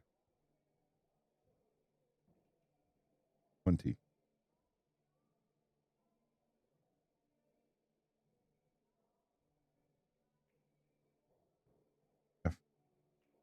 AZ.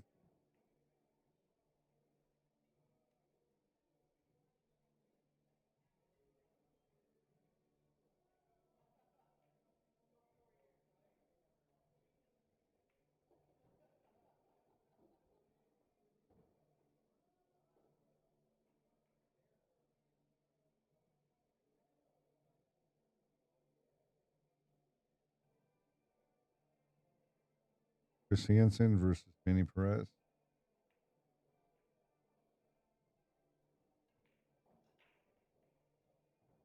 Manny Perez.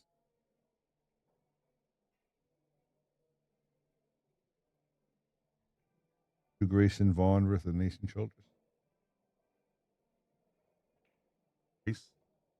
Nathan Vaughn versus Grayson. Yep.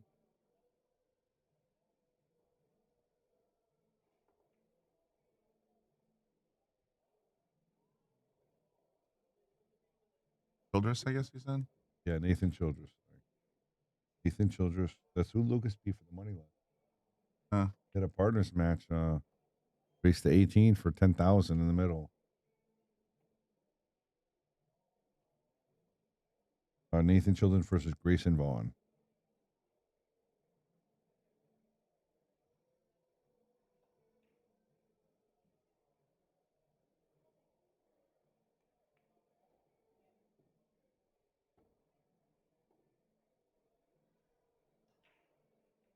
Oh, shoot. I already hit start poll. Oh, it only let me have 4 choices. That's weird. Okay, so let's hold on. Let me just go through these. Get rid of one. Can you get rid of one of them?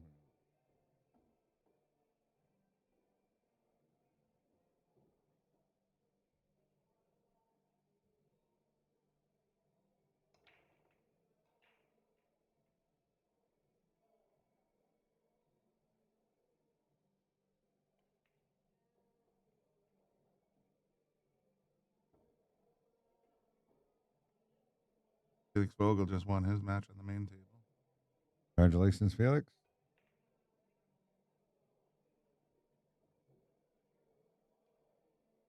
Rodney Morris. Well, I know who it's going to be. We're either going to put Rodney Morris or Oliver.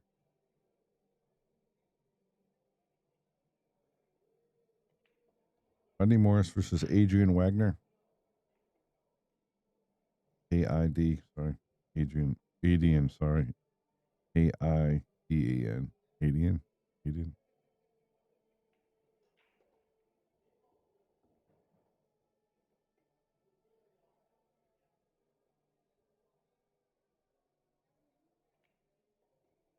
Oliver versus Tyler.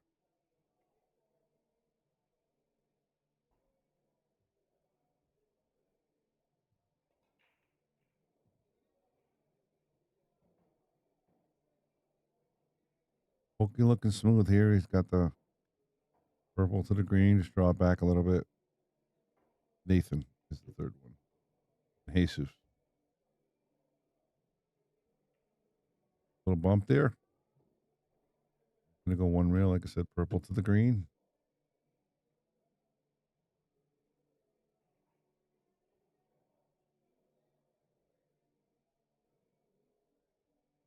And here we are, 7-6, guys. On Wilkie. 2 away from advancing. Hunter Lombardo needing 3.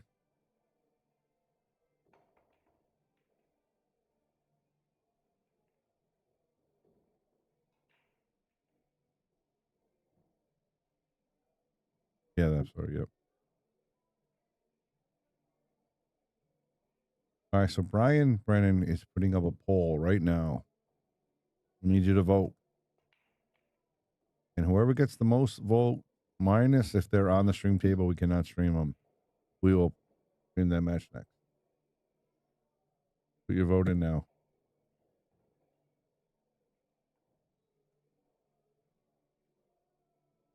Who do you think it's going to be, Brian?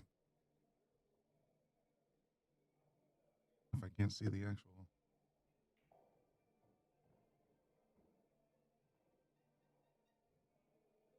I Wilkie with the 2. He might go for the 3-9 here after this, Brian.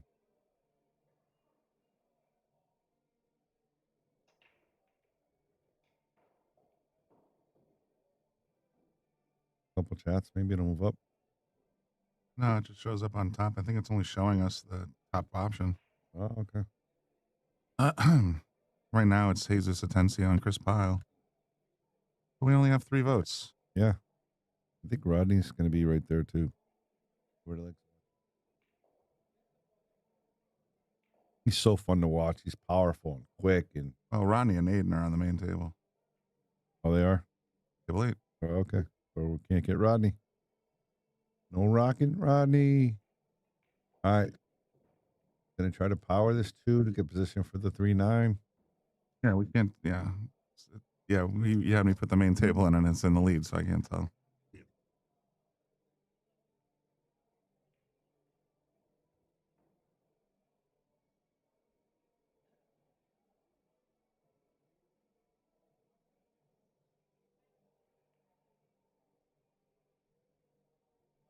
Wilkie really taking his time. It's a big shot right here. Up 7-6.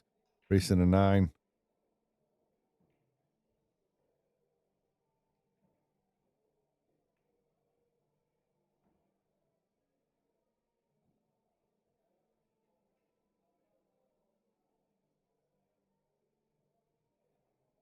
No, it's going to be late for you, Shaun. Hopefully, you're going to watch this live at 7 o'clock Eastern time. I don't know what time is that in Ireland. That would be midnight in Ireland. Midnight. I hope be up. He's been up when we've done broadcasts at 10, so it's like 3 in the morning over there. Yep. Well, make sure you join us live at 7. We'd love to hear that comment about Jesus.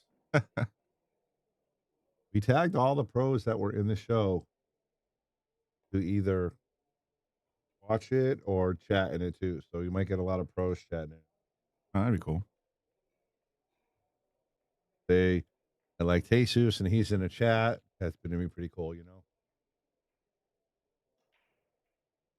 That's a big miss by Wilkie. I'll be in there calling Jason Shaw a wanker.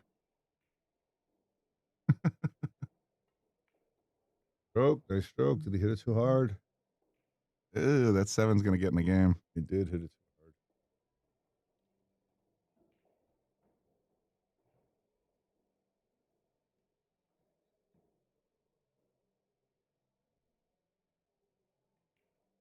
Same reason why Wilkie missed was getting position on that. I think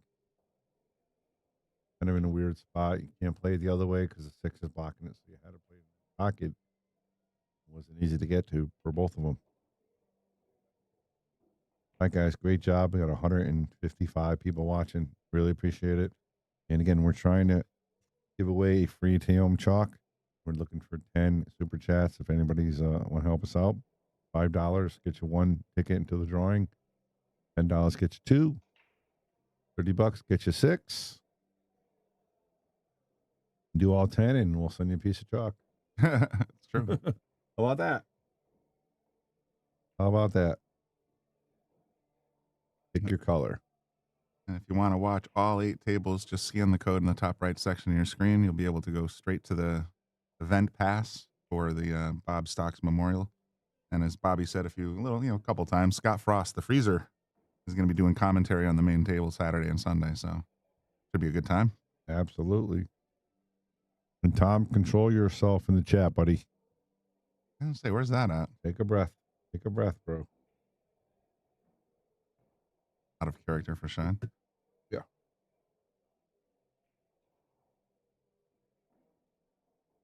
And for Rodney that we can't cover. Really, you can't see all of them. Yeah, I tried to open in the window up and it doesn't do it. When the polls ended, it'll show all the options and what percents they got.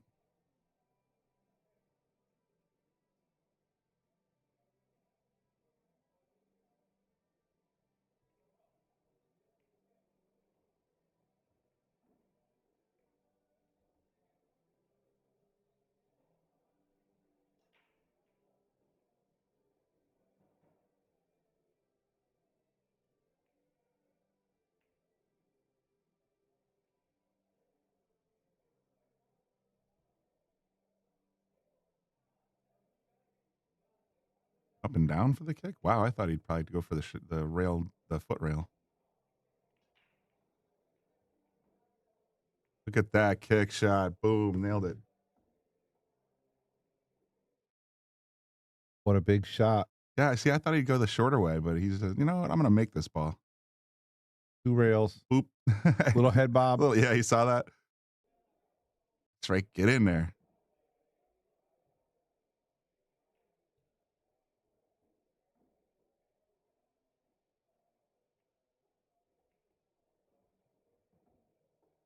Shaun's definitely caught a gear. He's he was down 6 or 5-3. Now he's up 7-6. Yeah, he should be okay here. Come to the low side of the 7. I can worry about scratch.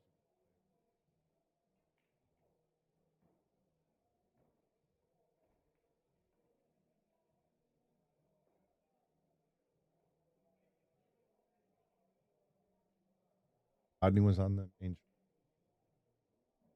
Yeah, Rodney and Aiden are on the mainstream. I'm guessing it's probably going to end up being Jesus. And it's either the way they have these cameras mounted is not very secure, but it seems to me like the camera's kind of bopping around a little bit. Remember that one tournament they had the cameras hanging from the ceiling by one single wire?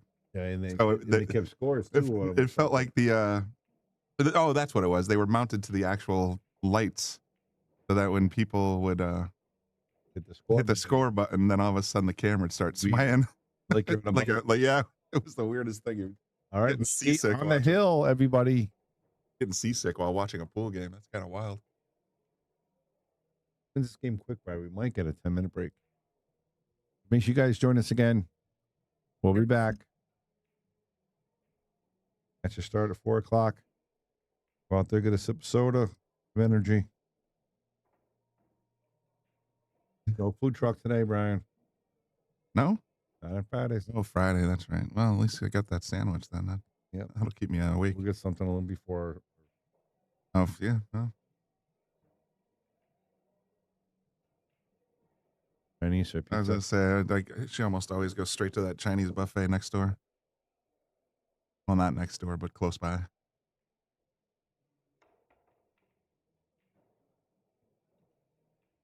Always have this.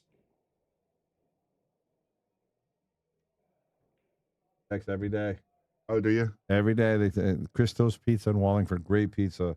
And I signed up for a text thing, and I get a lunch special and a daily special every day. And it just makes me hungry. I want to eat it every day. I'm going to get some pizza. They had the sandwich. It was good. Couple grinders. Yeah, I wouldn't mind a grinder. That sounds actually pretty tasty. I haven't had like a chicken parm grinder in forever. Got decent meatballs too. I mean, every once in a while I'll have a slice of Jamie's meatball pizza, and the meatballs taste pretty good. Was the wing ball Hunter needing something here and getting another break? He needs this. That's a shot. He's jacked up on the rail though.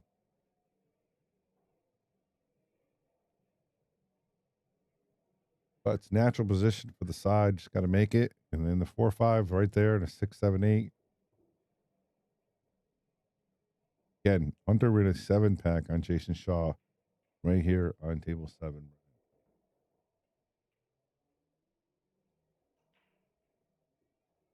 Well, it's not easy to run a 7-pack in general, but to do it against Jason Shaw, I guess if you're going to run one, that's the player you want to do it against. You just stay in the chair, Jay. And Jason came all the way back and came in third, and he got whacked again. He was up, I think it was, I want to say 8-6 against Kachi and raised to 11. Kachi ended up winning the whole damn thing. Yeah, but he was up 8-6 against Kachi. He broke dry, and he didn't get the table. That never came back. Yeah, he lost 11-8. Like, what the hell? So he had a 6-pack and a 7-pack against them. Well, 5-pack, almost a 6-pack. Oh, that's crazy. But that's what the mentality of the pool players have to deal with. It's not easy to do because if you play so good and you still lose, right? It's really tough, especially when you're competitive in the mindset that you have to be a pro. We talk about that a lot on the show. Oh, the thing I remember most about Kachi being here was that after you had all the tables reclothed for the WNT. And then after the tournament was over, about 7 of the tables had what I call Kachi marks on them. Yep. From the breaks that he has. It's just like, oh, Kachi played on this table. I talked to other players, and they have the same thing. Other pool halls, same thing. Got out of whack here, bro. He sure did. I thought he was hanging that one. I was like, oh, no. I thought so, too. All right. 8-7, but this time, Wilkie on the break.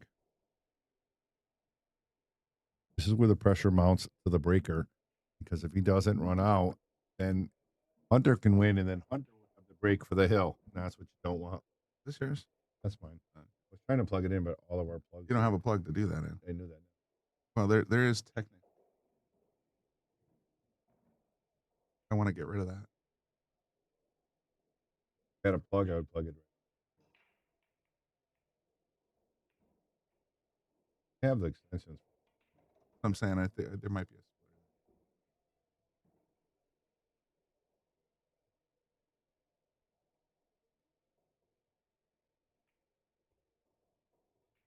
All right, let me set the table for you. We are at the Bob Stocks Memorial, round number 1. This is a race to 9 right now. Shaun Wilkie is up 8-7. It's a race to 9. He's breaking, so it's an alternate break, and Hunter needs to win this game as well. Buckle up.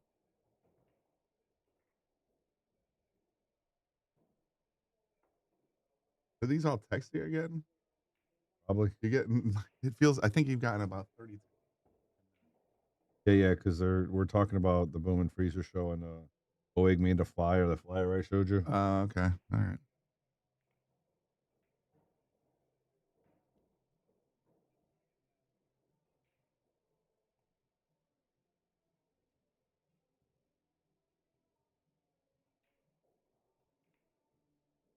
And Neil's egg sandwich tasted so good, but it's sitting like a brick.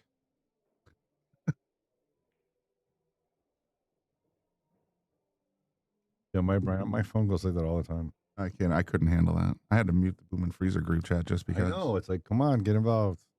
It's how we stay involved. It's how we stay up to date. Check it when I check it.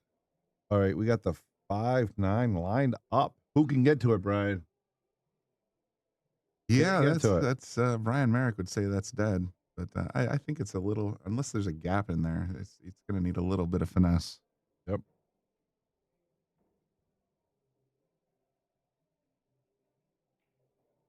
Yeah, too much at stake. You're on the hill. You want to make sure you put this one away. Got a lot of ink. I keep looking at the back of his head and wondering if that's in his hat or is actually tattooed on his head. Probably the hat. All right, guys, almost 200 people watching. Thanks for tuning in the Shark Stream. People are checking it out. Yeah, I don't think there's many games still going. A lot of them probably finished up by now. Of course, the poll still says Rodney and Aiden, but maybe when we end it, it'll actually show us all the results. More likely than not, though, it's going to be table one. Right now, we have Jesus and Chris Pyle coming up on that one. Went for it. Sure did. Not going to be good for him. I think not easy to get on the 3-4, but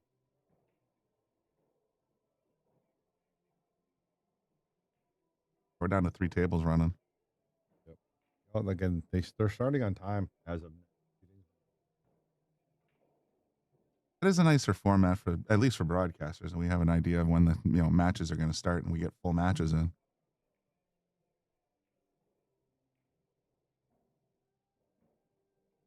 Tom, how are you? Audio, what's up, man? Thanks for tuning in. Make sure you guys tune in tonight. The Boom and Freezer Show live, 7 o'clock, first time ever. Scott Frost and myself giving you guys a show live. So make sure you join us.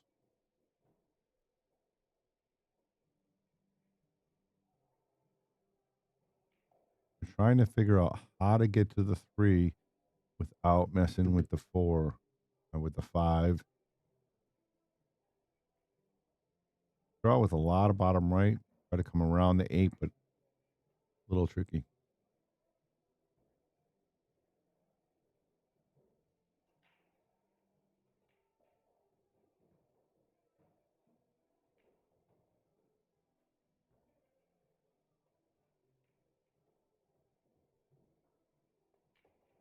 Hit it. 4. Yeah, he shipped the 4 though, and 8. It's okay though. Worked out. It worked out well. Now he's gonna look at that purple stripe ball. To me, it looks dead. Because again, like as you iterated earlier, Brian, if you can hit that rail even near the 1 dot diamond, it's still gonna. Yeah, they've been going in. They always want hill, right, Andy Gal?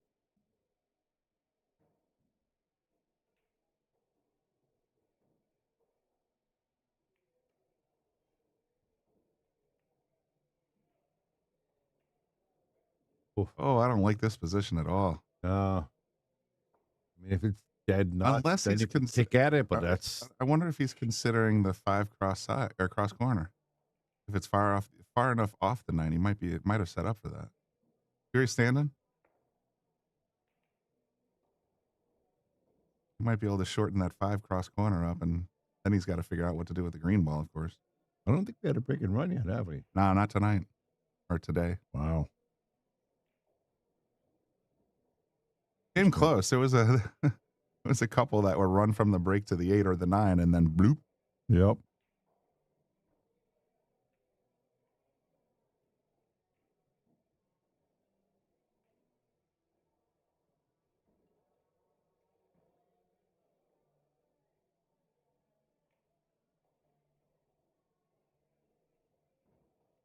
Here's a super chat. Thanks a lot, Girl Pool 66. Appreciate that very much. Focus up, Hunter.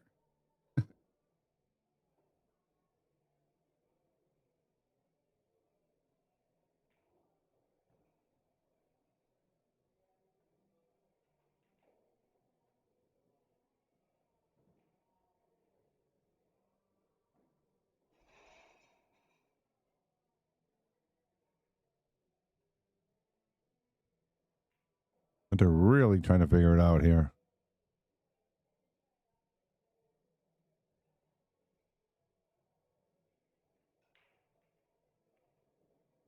How about this? Ultimately just says, you know what? I'm going to make it Chris's problem or Shaun's problem. Lucas is playing at 8 p.m., Bob.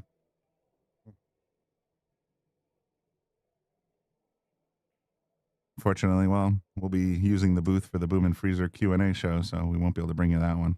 But if you scan the code in the top right of your screen, you'll be able to go straight to the event live stream. The event pass for the live stream is $25. Get you the whole weekend and commentary by Scott Frost on the main table. And every other table. Without commentary. Yeah, no, like I said, you get all the tables. And Scott Frost. I like going to the outside here and bringing the cue ball right back to where it is, running into the 8-6 ball. Just hit it thin outside, just come around 2 rails. Cut it thin, you run into the 6. A lot of weird things can happen. You can hang it. Interesting.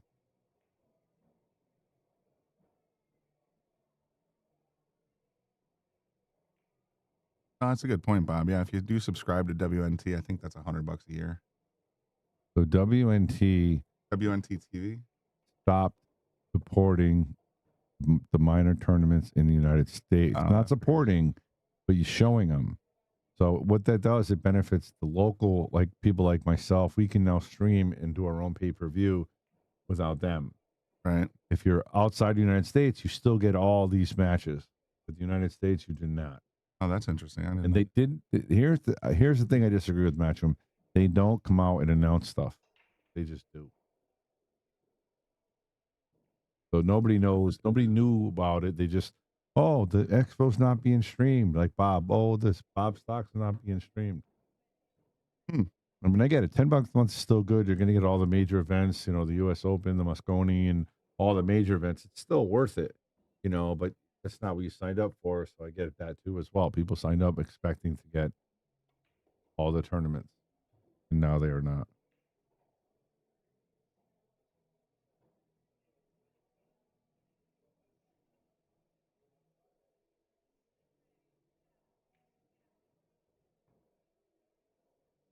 Here we go.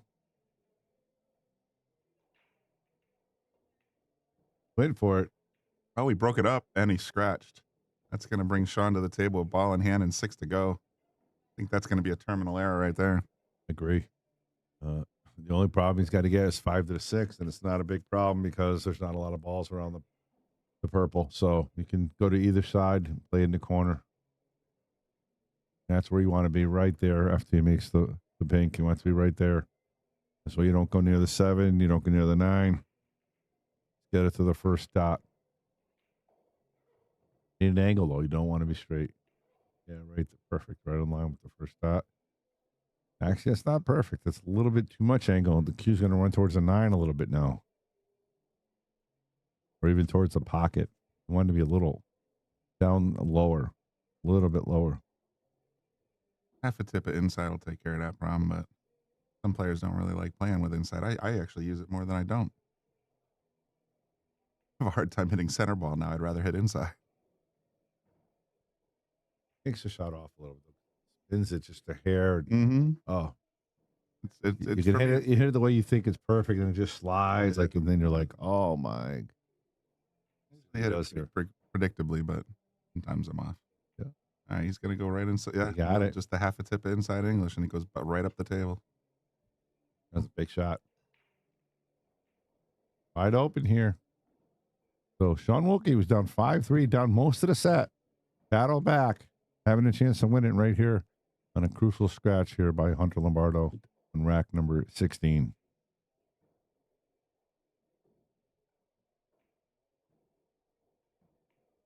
arrow? Oh, No, there's nothing to press. no, this arrow. Oh, there. I just click on it.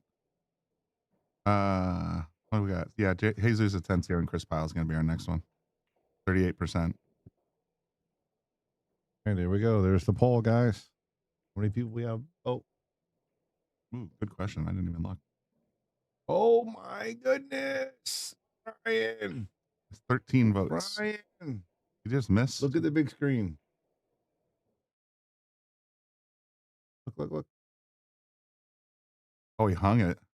Holy smokes. Andy Gow must be in the chat. Andy Gow. That is the Andy Gow effect. Can we It just is the go to Hill already? Andy Gow. Hill it. That's crazy. All right, guys. How many people are going to watch the Boom and Freezer show tonight? You know in the comment. And again, thanks for the super chat. Really appreciate it. Really helps us on our end.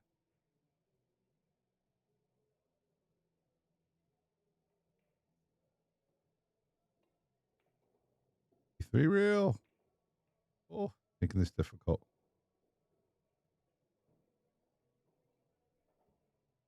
All right, Bob Lewis. I'll be looking for your comments. Be looking forward to your comments. Andy, of course, no doubt my prediction. Not there yet, Andy. Almost. We're pretty close, though. We're flirting with it. Definitely.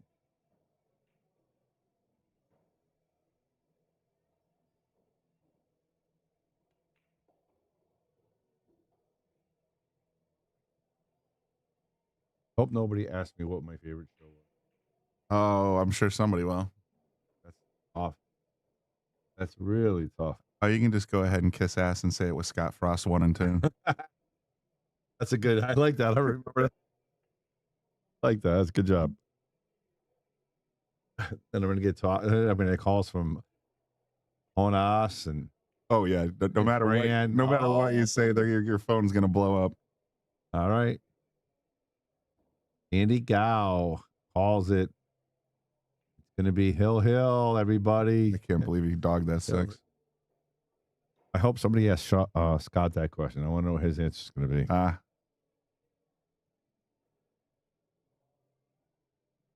Another question: Who do you want most likely to return? Because the only person we had return was Scott. We haven't had any other top name return, so that could be a question too. You know, if I were Hunter instead of going for the brig and the 5. I got you, Jeff. Yeah, I didn't understand that play either, but it worked out for him now. He's on the hill and he's breaking. I want somebody to ask what happened to the $1 million that Scott had. That's what I want. Oh, where'd that end up? I want somebody to ask Easy that. come, easy go, right? What happened to that? Do you still have any of it? Where did they go? I got a bunch of those questions for our next show with Scott. I'm really going to get into the personal stuff and really going to find out. He's got some great. His life is a book for sure. No kidding. All right, Hunter Lombardo breaking rack number 17 here. Winner advances to this next round. And Brian, we're not going to get a break. I'm going right to the next round. You're going to be going. I think if James is out there, I'm going to probably shoot okay. a few racks. No problem. I'll get a soda. We'll be good to go.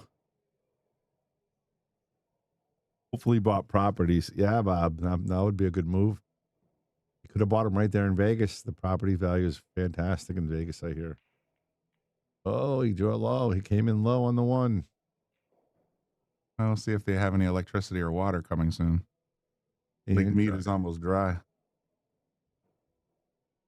What were we thinking? Putting a city right in the middle of the desert. Oh, that's just It's crazy. Craziest thing. all I can think of is that I forget his name, the actor, but he was in Ocean's 11 and he was describing why you don't rob a casino. And, you know, that's the whole plot of the movie, robbing the 3 casinos. Yeah. He says, he's like, you know, even if you did get as far as the door, you have to realize you're still in the middle of the effing desert. Yeah. And that's they built this huge city in the middle. Yeah, you're not getting. Yeah, you gotta get on a plane. How you gonna do that? All right, Shaun Wilkie looking at the 1, the 2, the 2's right there, but the cue ball wants to run a little bit. But everything's right there. 3, 4, 5, 6, 7, all on the same side of the table. This is the key shot of the rack right here.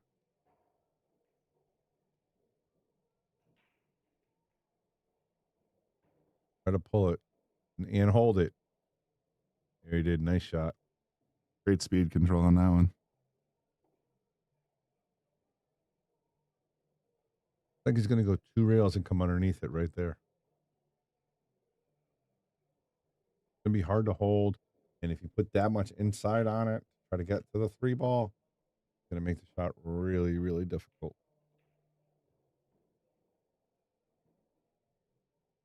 And he wished he predict the winner like you predict the score hill. I know it.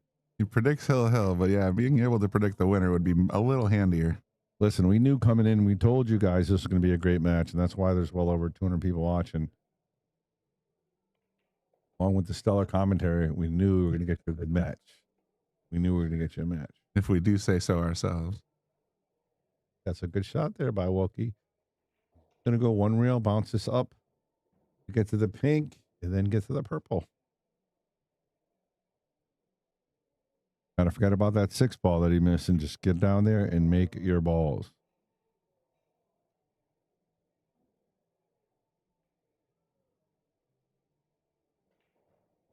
Looking at the 5 and make sure it gets by the 7, so it must be a little closer than it looks here. It looks like it's a clean alley from here, but must be a little bit tighter than it looks.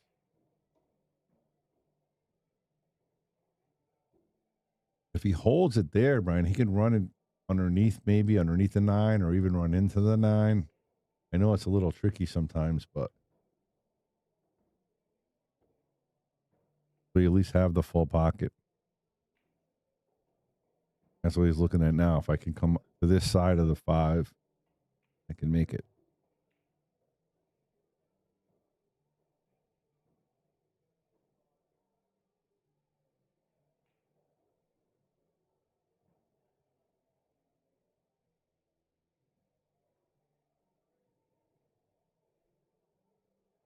You just check what tables those tables are on so I can go right to them after. The one you want to cover is on this table. It is? Jesus on this table? Yeah. Okay.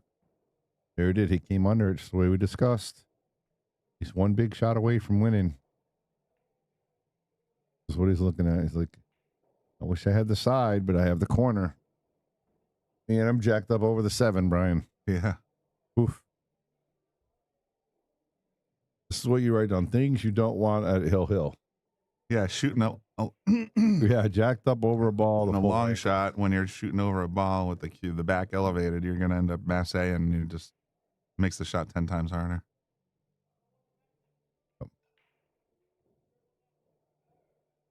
Also punch it with some draw in the side, but again, that's difficult because you only have a half a pocket, point sticking out a little bit. And here we go. Nope, there we go. Again, all ball foul. So if he touches that 7 ball with that cue stick, it is a foul at any time. And he was real close to it, Brian. Yeah, he was definitely flirting with it. Yeah.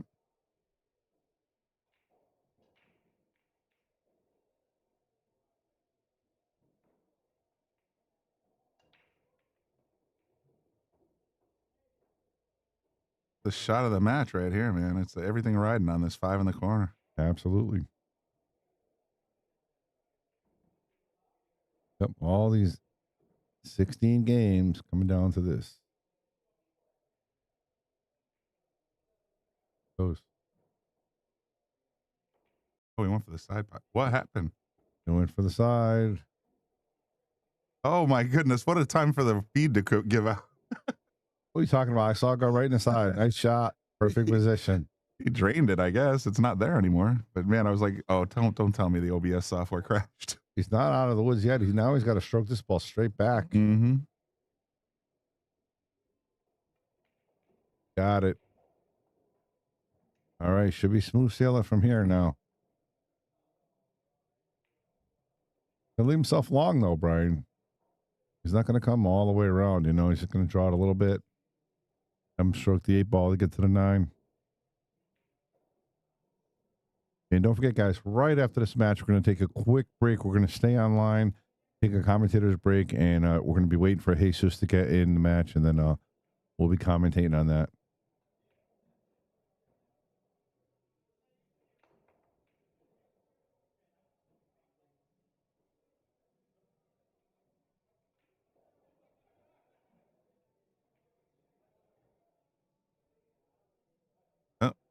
know James is here. It's hilarious. That's the opening song. All right, here we go.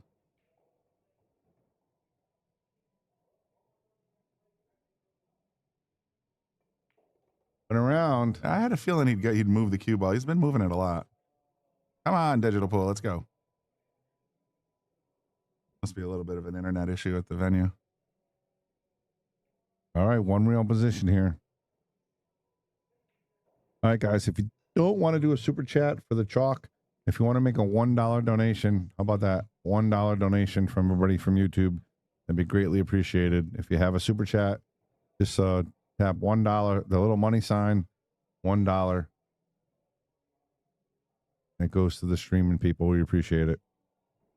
What's he doing? Looked like he was kind of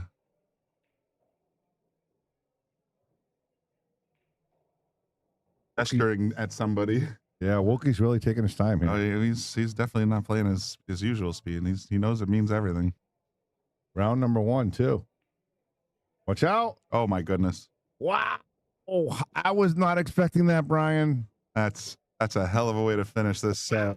Are you kidding me? All right, guys, going to take a commentator's break. Well, you guys send those dollar super chats. We're going to have Jesus Atensio setting up and coming right to the table next, right, Brian? This table? Said table 1 on the screen. All right, guys, we'll be right back.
All right, everybody, I'm back. Bobby Boom in the booth, giving you play-by-play. This is going to be the last match for tonight because I'm be doing a show with Scott at 7 o'clock, so we got to get off this and go to the live show.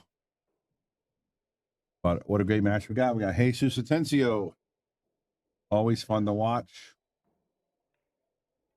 If not the hottest player on tour, pretty close. Him and John Mora, probably the two hottest players.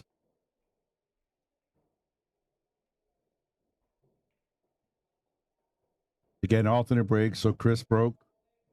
I mean, if Chris is really a 530, obviously this match is not going to be too much.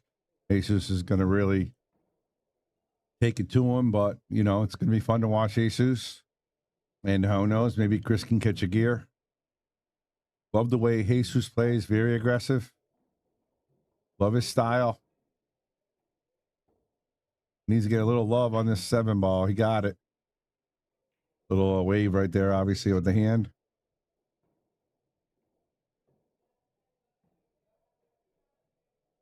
What a match we just saw between Hunter Lombardo and my mind just drawing a blank here. But it went Hill and Hunter Lombardo won. Shaun Wilkie, sorry. Be Shaun Wilkie. Put some bottom right on this. Left, I'm sorry. Let's get to the middle of the table, past the 9. Just like that. He wants tonight. Look at the position. He's playing perfect position. He's got the nice angle to get on the 6. Just pound it 1 rail, maybe 2. 1, yeah, gonna go 2. That's fine. He wants to get down lower. Again, he's not happy, thrilled because he wanted a little more angle than this. But he'll make this work. He'll hit this with some high spin. And the cue ball will come towards the 7. Or he can draw it around 2 rails. That's fine too. He's going to draw 2 rails. Again, he plays aggressive. He moves the ball around a lot. Fun to watch. Great player. Like I said, one of the hottest players on the tour right now, if not the hottest. I would think it'd have to be him, Lucas, and John Mora are the 3 hottest players right now. Got that. Did he get by the 9 ball? Of course he did. Now he's going to hit this with some drawback, and he's going to be able to get the 9 on the side. A couple inches draw, nothing too fancy. There you go.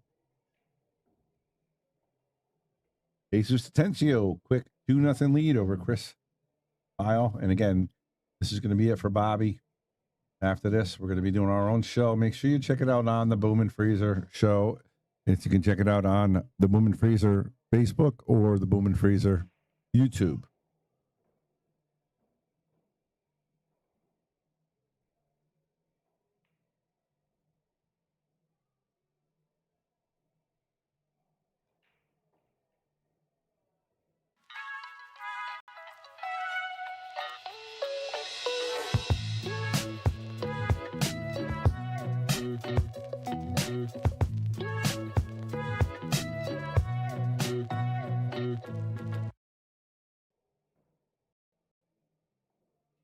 All right, Ace is going to be breaking this time. Again, we're doing alternate break, race to 9.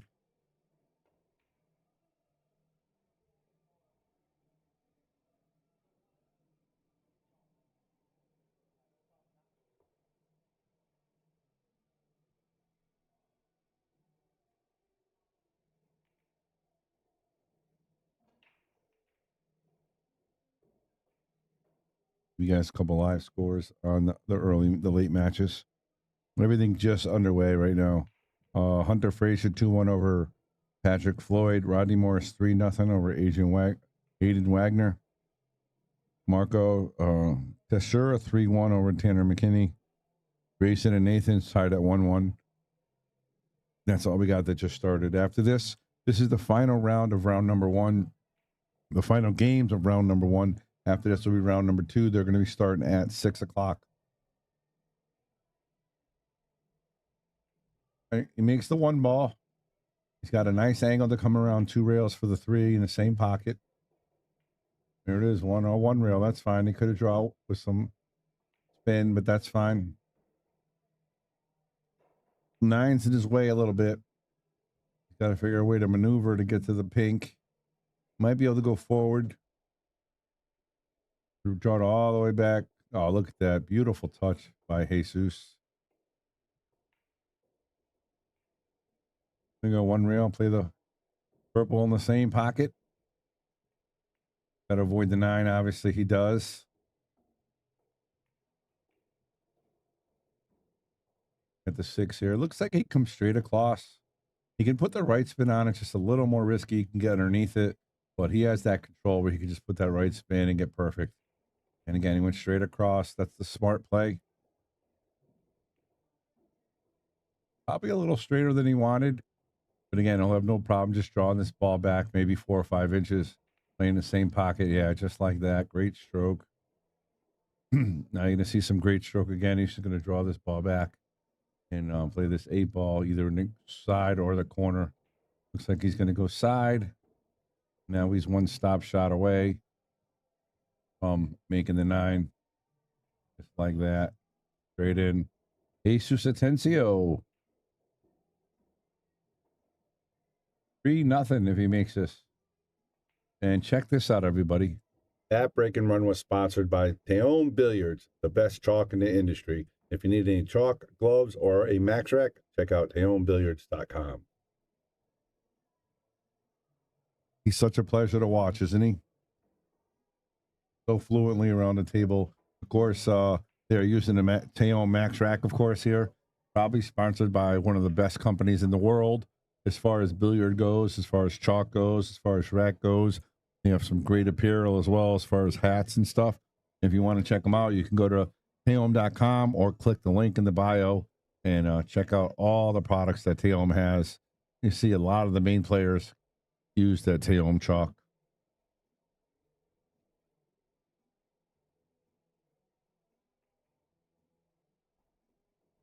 All right, Chris, the break. Got to get something going here.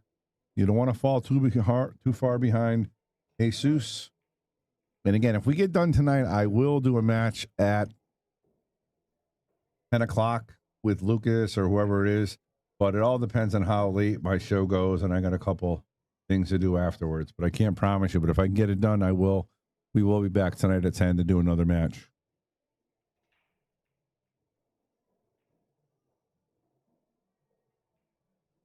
All right, dry break.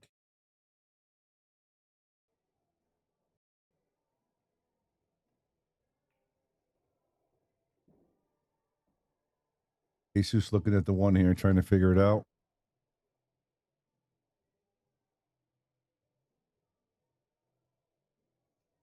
Like he's going to push.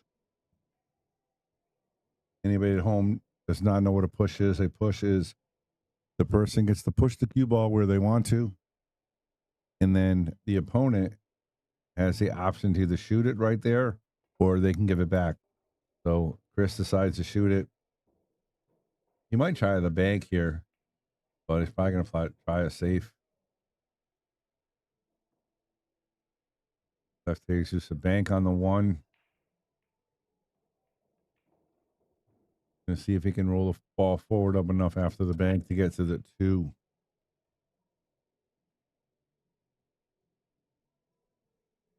And if he can get between the 3 and the 4, got more room that way. Got to make the shot. Makes it and gets perfect. Great shot. He's going to get a boom for that. Awesome shot by Jesus. Now what he wants to do on the blue 2 is just draw it back a little bit. He wants a nice angle on the red 3 to get back down to the pink 4. So he just wants a straight draw. Just like that. Great shot. Now he's going to have to use that draw stroke again. He wanted a little more angle on this 3 ball to come around naturally, but he can just draw this ball back. He has such a fantastic stroke. He has no problem moving the cue ball around like that. And a little straight again. He wanted the angle. You can see the body. He's not happy with the cue ball where he wants it to be. He wanted an angle to come natural to the 5. But again, he can just pull this ball back to the bottom, to the side rail, and play the purple on the side. That's exactly what he's going to do. Now he's going to play some bottom left off the bottom rail and come up just past the 7 ball. And he's going to play the 6 down here where we are. Then he's going to play the 7-8 in the same pocket. So he could possibly pull this without getting to the rail, but I don't like that. I like going to the bottom rail and just spinning it. Yeah, just like that. Look at that spin. Beautiful. See how it went to the left just a little bit. Now he's got to do is make this with some straight draw. It's going to come hit in that 3rd dot approximately and just come right across. Even if he's straight on the 7, he's okay because the 8's going to go. The big thing, he just doesn't want a huge angle on the 7. Look at that. It's beautiful. What a pleasure to watch these great players. You just stop it here, or he can roll it forward just a smidge, keep the angle he wants, or he can draw back a little angle. Yeah, that's it. One rail here to the bottom, or he's looking around. He can go 2 rails with some bottom right. It's all about preference here. He has control of the table. He's got the nice angle. It's all about how he wants to play it. Let me go 2 rails. Almost straight in. How about some likes for Jesus Atensio? This is awesome to watch. This is great pool. Chris missed, left him a bank, and he made the bank and played perfect position on the bank and then ran out. Absolutely amazing pool. And again, if you guys are enjoying the Shark Stream, please, if you can, send a super chat, whether it's $1 or $5. We really appreciate it. If you enjoy the commentary, if you enjoy the matches that we're giving you, can help out. If you can't, that's okay too. Like, share, and follow. Subscribe. Nathan Childress is up 2-1 over Grayson right now. Marco's up 4-1 over Tanner. Rodney Morris up 4-0 over Aiden. And Hunter Frazier 3-1 over Patrick. We're 4-0 here. And Matt is up 1-0 over Jason. You think we'll see Lucas and Jesus in the finals again, like we did in the last tournament?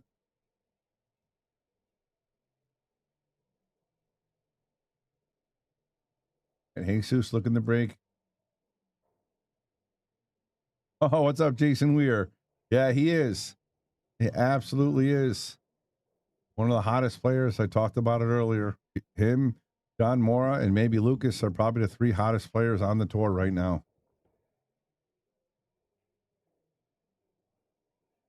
A good break there. Got a little funny on the 2, but it's pretty good. You got to worry about the cue ball to get back to the red 3.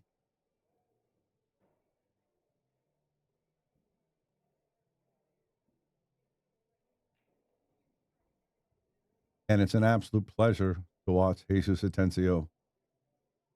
He's looking at the 3 again. The 2's not a problem. It's getting the cue ball to the 3. And if he gets on the 3, the rest of the table's right there. All he's got to do is figure out how he wants to do this. If he wants to go forward to the bottom rail. Looks like he's going to leave himself a long shot on the 3.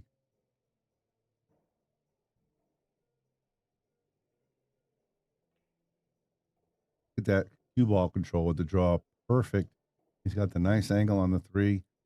The shot of the rack is right here.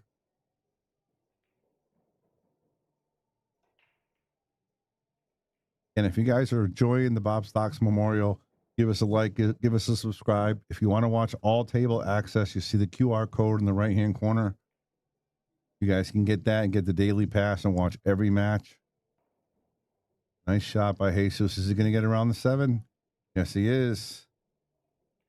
All right, little tricky here to get on the 5. He's got to be careful to maneuver around the 8. I don't think it's going to be a problem. He should be able to get underneath that 8 ball and come around 3 rails for the purple. Again, he just doesn't want to bump that 8 ball. Let's go underneath it, come around 3 rails. 1, 2 rails is fine. I thought he was going to get to the bottom rail, but that's okay. Yeah, see, a little straighter than he wanted to be. I thought he was going to go to 3 rails, come a little harder, but But if you want to scan that code in, you can watch the Bob Stocks Memorial all table access. Of course, you got my buddy Scott Frost doing all the commentary Saturday and Sunday on the main table. We'll be giving you guys action today and Sunday. Already gave you a couple good matches today. I'm sure we're going to see more of Jesus on this channel this week as well.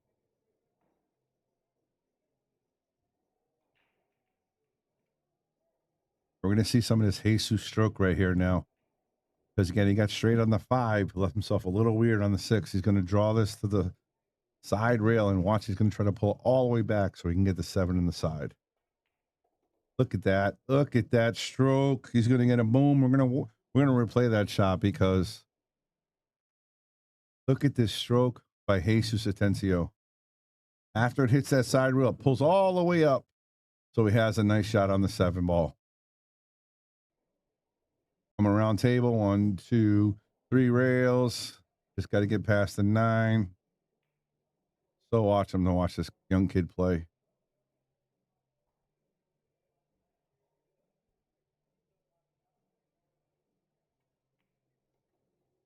Pick 2 rails is going to be straight in. And just like that goes to 5-0. Again, if you guys are not familiar with Jesus Atensio, I don't know how you can't be, but he's probably the most hottest up-and-coming player there is. Everybody's afraid to play him. Plays fantastic. If you haven't checked him out on the Boom and Freezer show, you need to do that. He did an awesome interview. He's really candid, talked about his whole career, his family, and everything else. So go check it out. That's on the Boom and Freezer show. All right, great job. We got over 200 people live watching. Hit that share button. Hit the subscribe button. That's right, Ruben. Jesus is playing so well.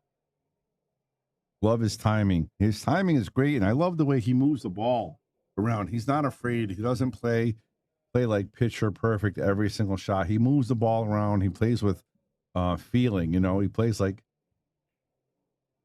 not super aggressive, but aggressive enough, which is enjoyable to play. He's 27. Yeah, that's a young man. That's a young man, and he took a little bit of time off in between, actually. And since he's came back, he's actually playing even better. Just had a baby, I think, a year and a half ago, 2 years ago, if I'm not correct. If I'm not mistaken.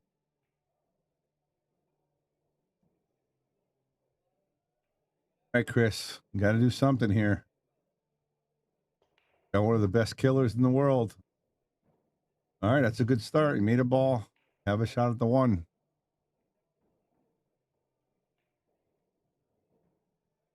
I want to remind everybody, we got Bobby Boom and Scott Frost giving you guys show tonight live at 7 o'clock.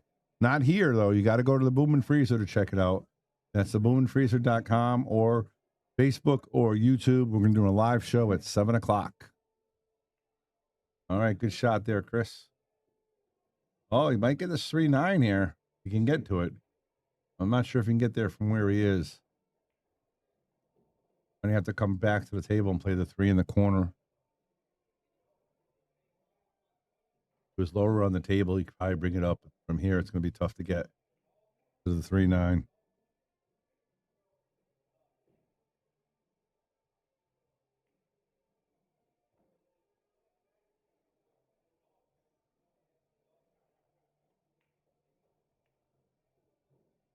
Look at this shot by Chris, bringing it. He's going to get a boom right there.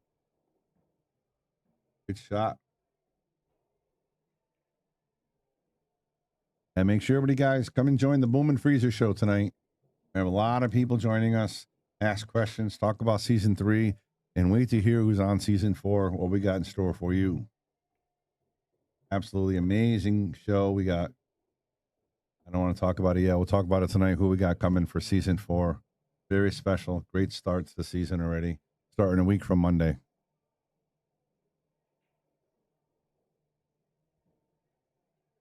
Chris got a little weird on the purple here. I don't know if he can get by the 7. Looks like he can, and I would just kind of draw it. You run into it, you got to be careful with going straight. I played nice. Good shot. I was worried he was going to bring the 6 too far down to the rail, but he hit it with really good speed.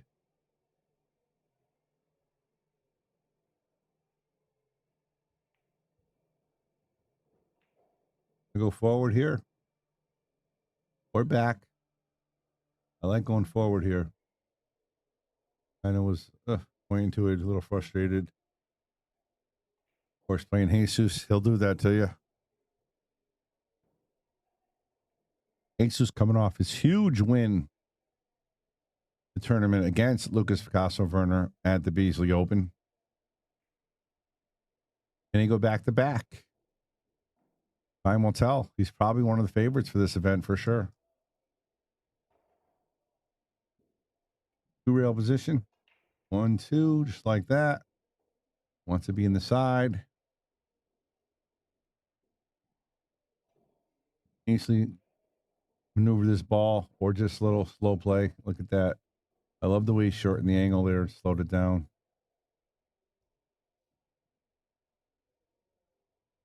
Use a little bit of stroke here. Look at that. Just pushed it straight on. Very nice. And just like that, Jesus is up 6-0.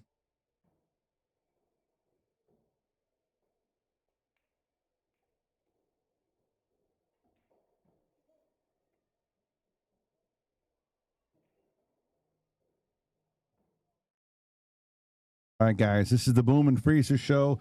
Again, we're doing our live broadcast tonight at 7 o'clock. We've never done this before. Scott and I will be live on the air answering your questions, talking about pool, talking about the show, talking about the reputations that we built, talking about the players that we brought to the show, season 1, 2, and 3, the relationships we built with them as well. So we're looking forward to meeting you guys.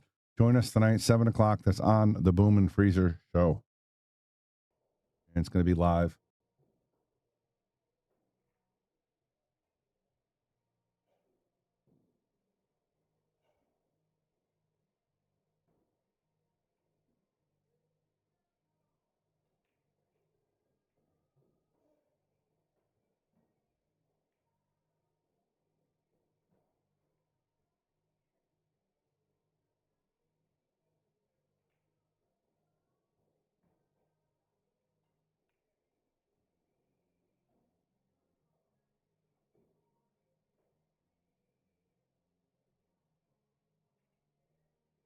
Hey guys, put it in the chat. Is Jesus going to break and run?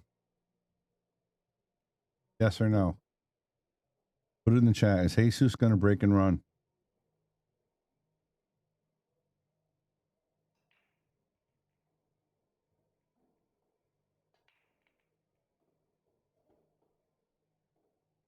He's not. Was a great break. He made the one. All the balls to spread. If he doesn't scratch, he probably runs out there because the cue ball find a hole. Chris is at the table trying to get on the board, trying to get 1 point, get some momentum.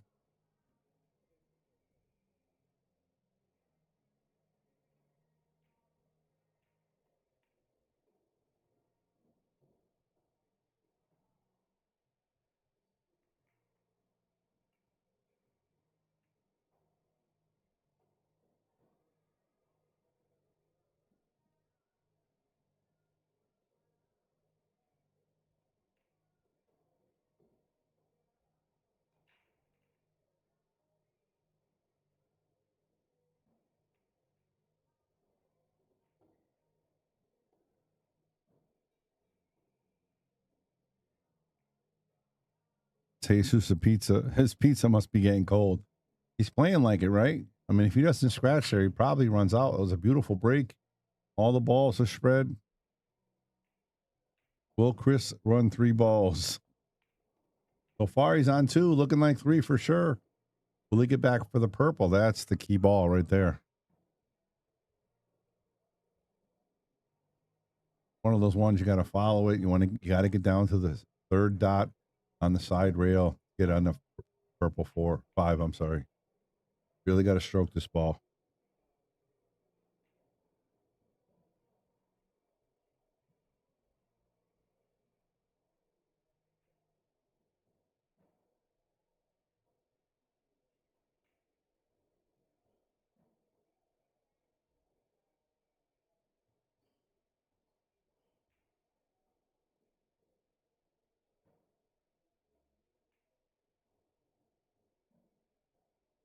Oh, hit this hard. You got to be careful.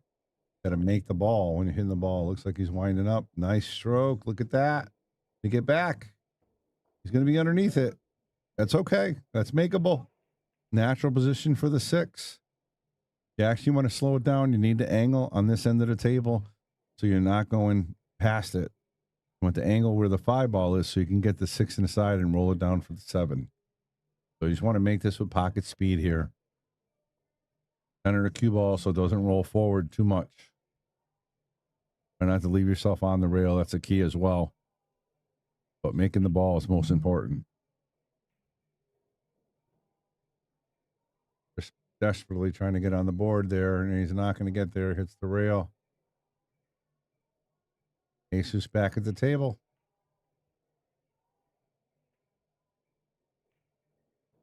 Not ideal. Has some work to do to get on this 6 ball. He's really got to pull this cue ball back. Look at that. Did he get enough? He's on the wrong side here. He was trying to draw that back a little bit more. He might even play the bank here to get position. Because if he plays it in the side, the cue ball is going to run into the 8 ball. He banks it cross side, he can leave the cue ball up by the 7.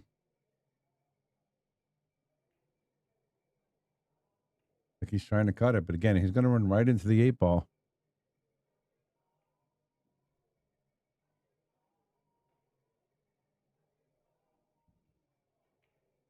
And he does play the bank. Good call by the announcer. Great shot by Jesus. And he has a nice clean shot on the 7. The trick here is the cue ball is going to come back towards the 9 ball. And you obviously don't want to hit the back side of the 9 because then it goes towards the pocket. You also go behind it. So if he hits a 9 ball, he wants to hit it almost in the face or the front.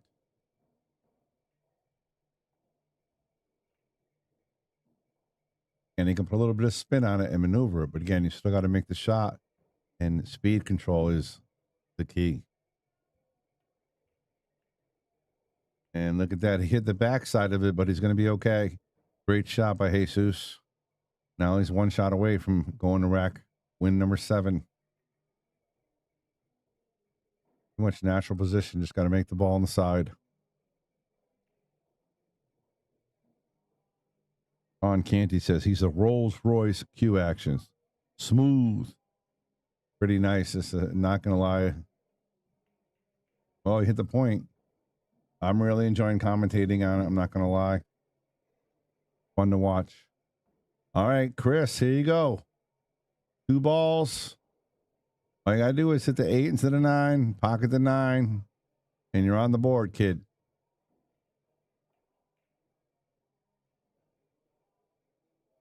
Measuring up.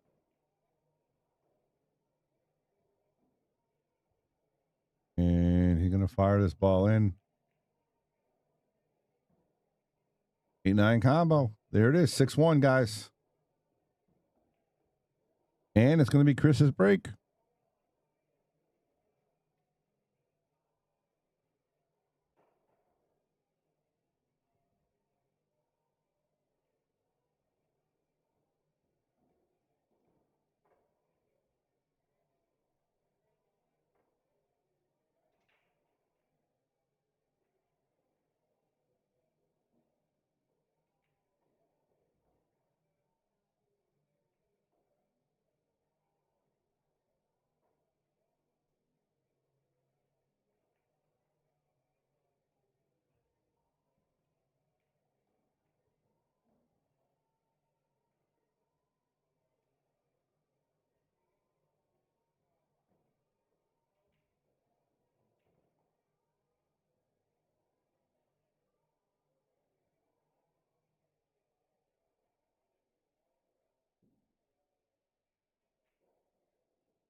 Hey, Chris, on the board, breaking down 1-6. We are racing a 9. Playing the great Jesus Atencio, one of the best players on tour right now.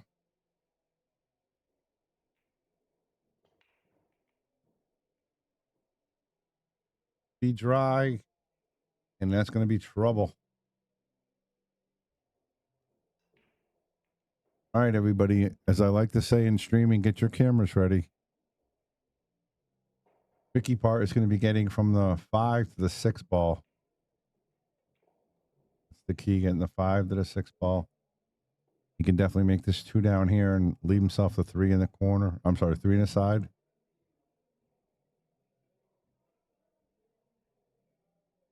Four is right there. Oh, there you go. He's going to play the 3 in the corner. Nice shot. Now he's just going to draw this ball back, play the pink ball in the opposite corner.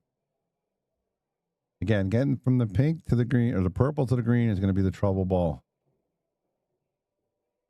I don't anticipate him having an issue, but he's got to get good on the purple here. And it looked like he's pretty straight, so he's going to have to maneuver that cue ball with a lot of spin or with a lot of draw stroke. And he's stretching.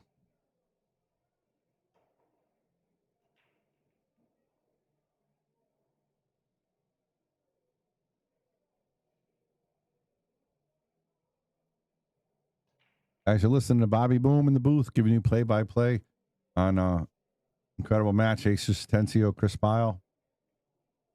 Jesus with the extension. Looks like he's trying to draw this ball back. Get that ball on a string. Ball on the string. All right, he's going to go forward now with a little bit of right-hand spin. He wants to get approximately even with the 3rd dot. Brian has trying to get right about here,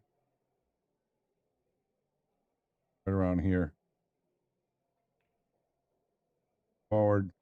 He wants to hook some juice to come around here.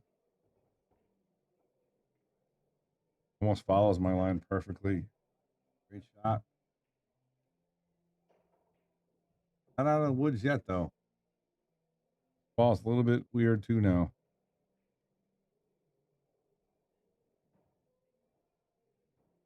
Going to come back and forth, try to get the cue ball up here. There for the 7. Bobby Boom giving you guys a circle. Look at that. Jesus doing what you're supposed to do. Great shot, Jesus. Now he's got natural 1 rail position here for the 8 ball. And then he can just tap the 9 ball in for par, as we like to call it. Go 2 rails if he wants. Yeah, he can go 2 rails. He's going to draw this 1 rail here. Straight in.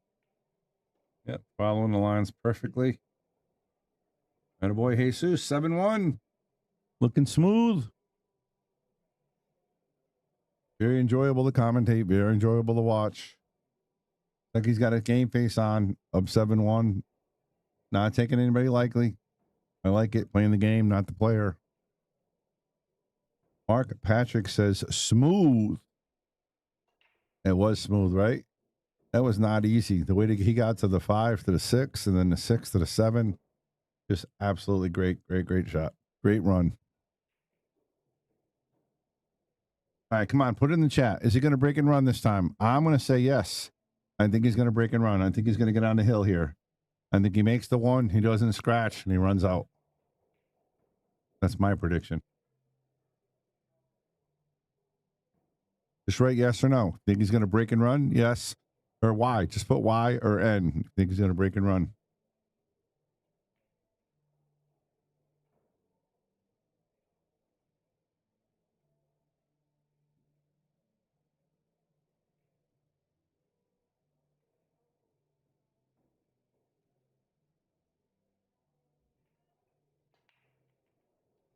All right, there goes the wing ball, or the 1 ball. All right, Mark Patrick says no. Shaun says yes. He does make a ball. He's got a shot. He only got a couple seconds to put it in. Somebody's putting lines on the table. Show them where to put the cue. Hey, Ruben, my lines are pretty solid, not going to lie, right? He followed them pretty good. I don't know what this guy in the booth's talking about, but he knows what he's doing a little bit. All right, big shot here on the 2. He makes this, he's going to run out, I think. I think he's going to run out anyway. I think he's going to make it. Oh, he didn't make it. All right, Patrick called that one. He got perfect on the position. He just undercut the 2 ball.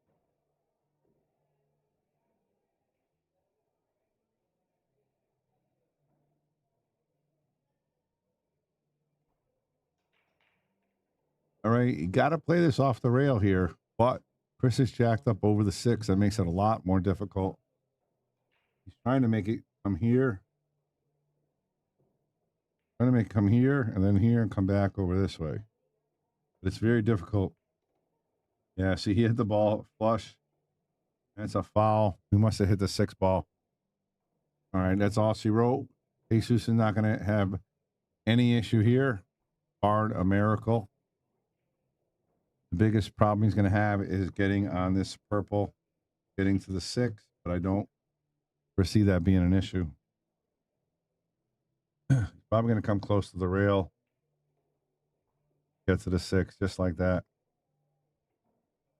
Going to come around outside, come over here, I believe, is probably the best way to get to the 6. He's following my lines like I drew them for him. Another natural shot, just one rail position. Come right up here, a little inside spin. You don't want the ball taking off on you. Just like that, following the lines. Wants a straight draw, pull it back. Off the rail, still a great idea. You want to come right here. There you go. Jesus looking to get on the hill here. Now he's going to use his draw. Get that stroke. Feeling good. Such a pleasure to watch, everybody. Hope you guys enjoying it. And he's going to be straight in, 8-1. There you go. Jesus Atensio on the hill. Mark, I should be playing. I play a little bit. You know, I'm not going to play like these guys, obviously, but I've been around the game a long time. You know, like my buddy Scott Frost, when we do our show tonight, you know, he's the man. He's been through everything. He's been through all the wars and stuff. You know, but I've been around. I've done my thing. I really enjoy commentating. I enjoy doing what I do. You don't put in all these hours unless you enjoy it. So, been here since 10 o'clock doing matches. I got a show to do at 7 o'clock, and I'm probably going to do the 10 o'clock match. So, a lot of cool stuff. All right, Chris, got to do something here. Your back's against the wall. It's win or go home. Yeah, the kid is good, right? Jesus Atensio. Man, it's such a pleasure to watch. I streamed a lot of his matches. One of my favorites to do for sure. And did he get the one? Did he get it? Nope. Hey, Jesus at the table on the hill. What's going on, Nelson? How are you, man? Hope you are well.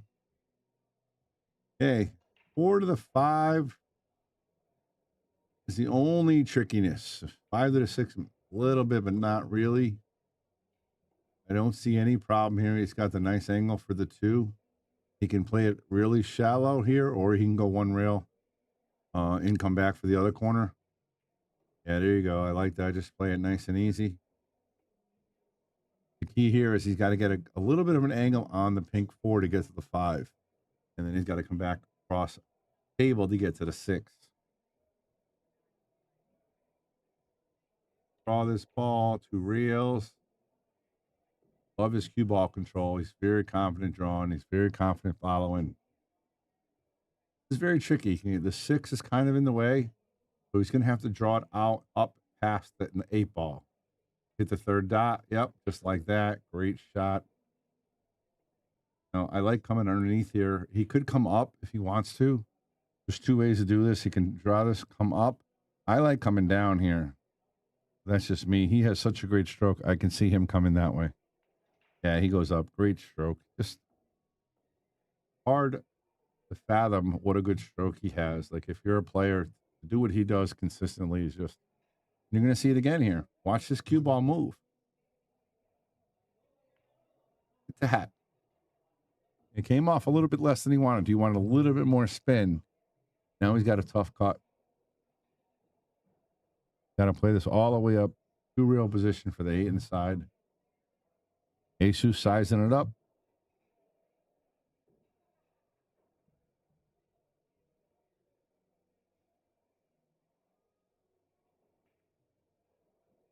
Not for Jesus. Look at that. He's going to get a boom. Jesus Atensio, everybody. How about that 7-ball shot right there? I think they're 7.5-inch pockets, Mark. Not 100%. Going to go forward. Jesus Atensio, guys. He's going to win. There it is. Handshake, 9-1. Great job. All right, guys. I hope you guys enjoyed that. I'm going to be doing a lot more streaming this weekend, but no more matches until 10 o'clock tonight. I have a live show tonight. Me and Scott Frost. Again, we're going to be the Boom and Freezer show. If you get a chance, check it out tonight, live, 7 o'clock. We want to hear your comments. We want you guys are talking about it. We had season 1, 2, and 3. Went really good. Season 4 is in the bank. It's coming up fantastic. We already got a bunch of guests ready to rock and roll. So make sure you join us tonight. That's 7 o'clock. I'm going to try to come back after that and do a match as well. And we're definitely going to be doing the matches on Sunday. Saturday, we have a charity tournament, and we already got that scheduled. So I'm going to be streaming that as well. But, hey, thanks for tuning in. We really appreciate it. Bobby Boom, the Shark Stream. Great match. Jesus Atensio. Check out Bob Stock's Memorial. Scan the code in there if you want to watch all table access. This is Bobby Boom saying, see you later.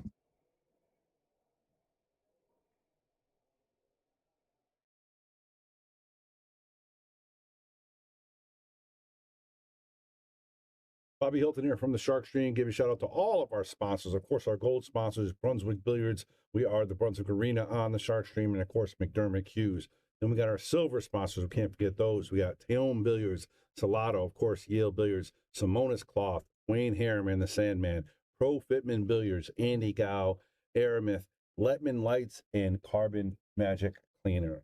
And of course, we can't forget our local and bronze sponsors. Without them, we wouldn't be doing what we're doing. They've been with us for a long time.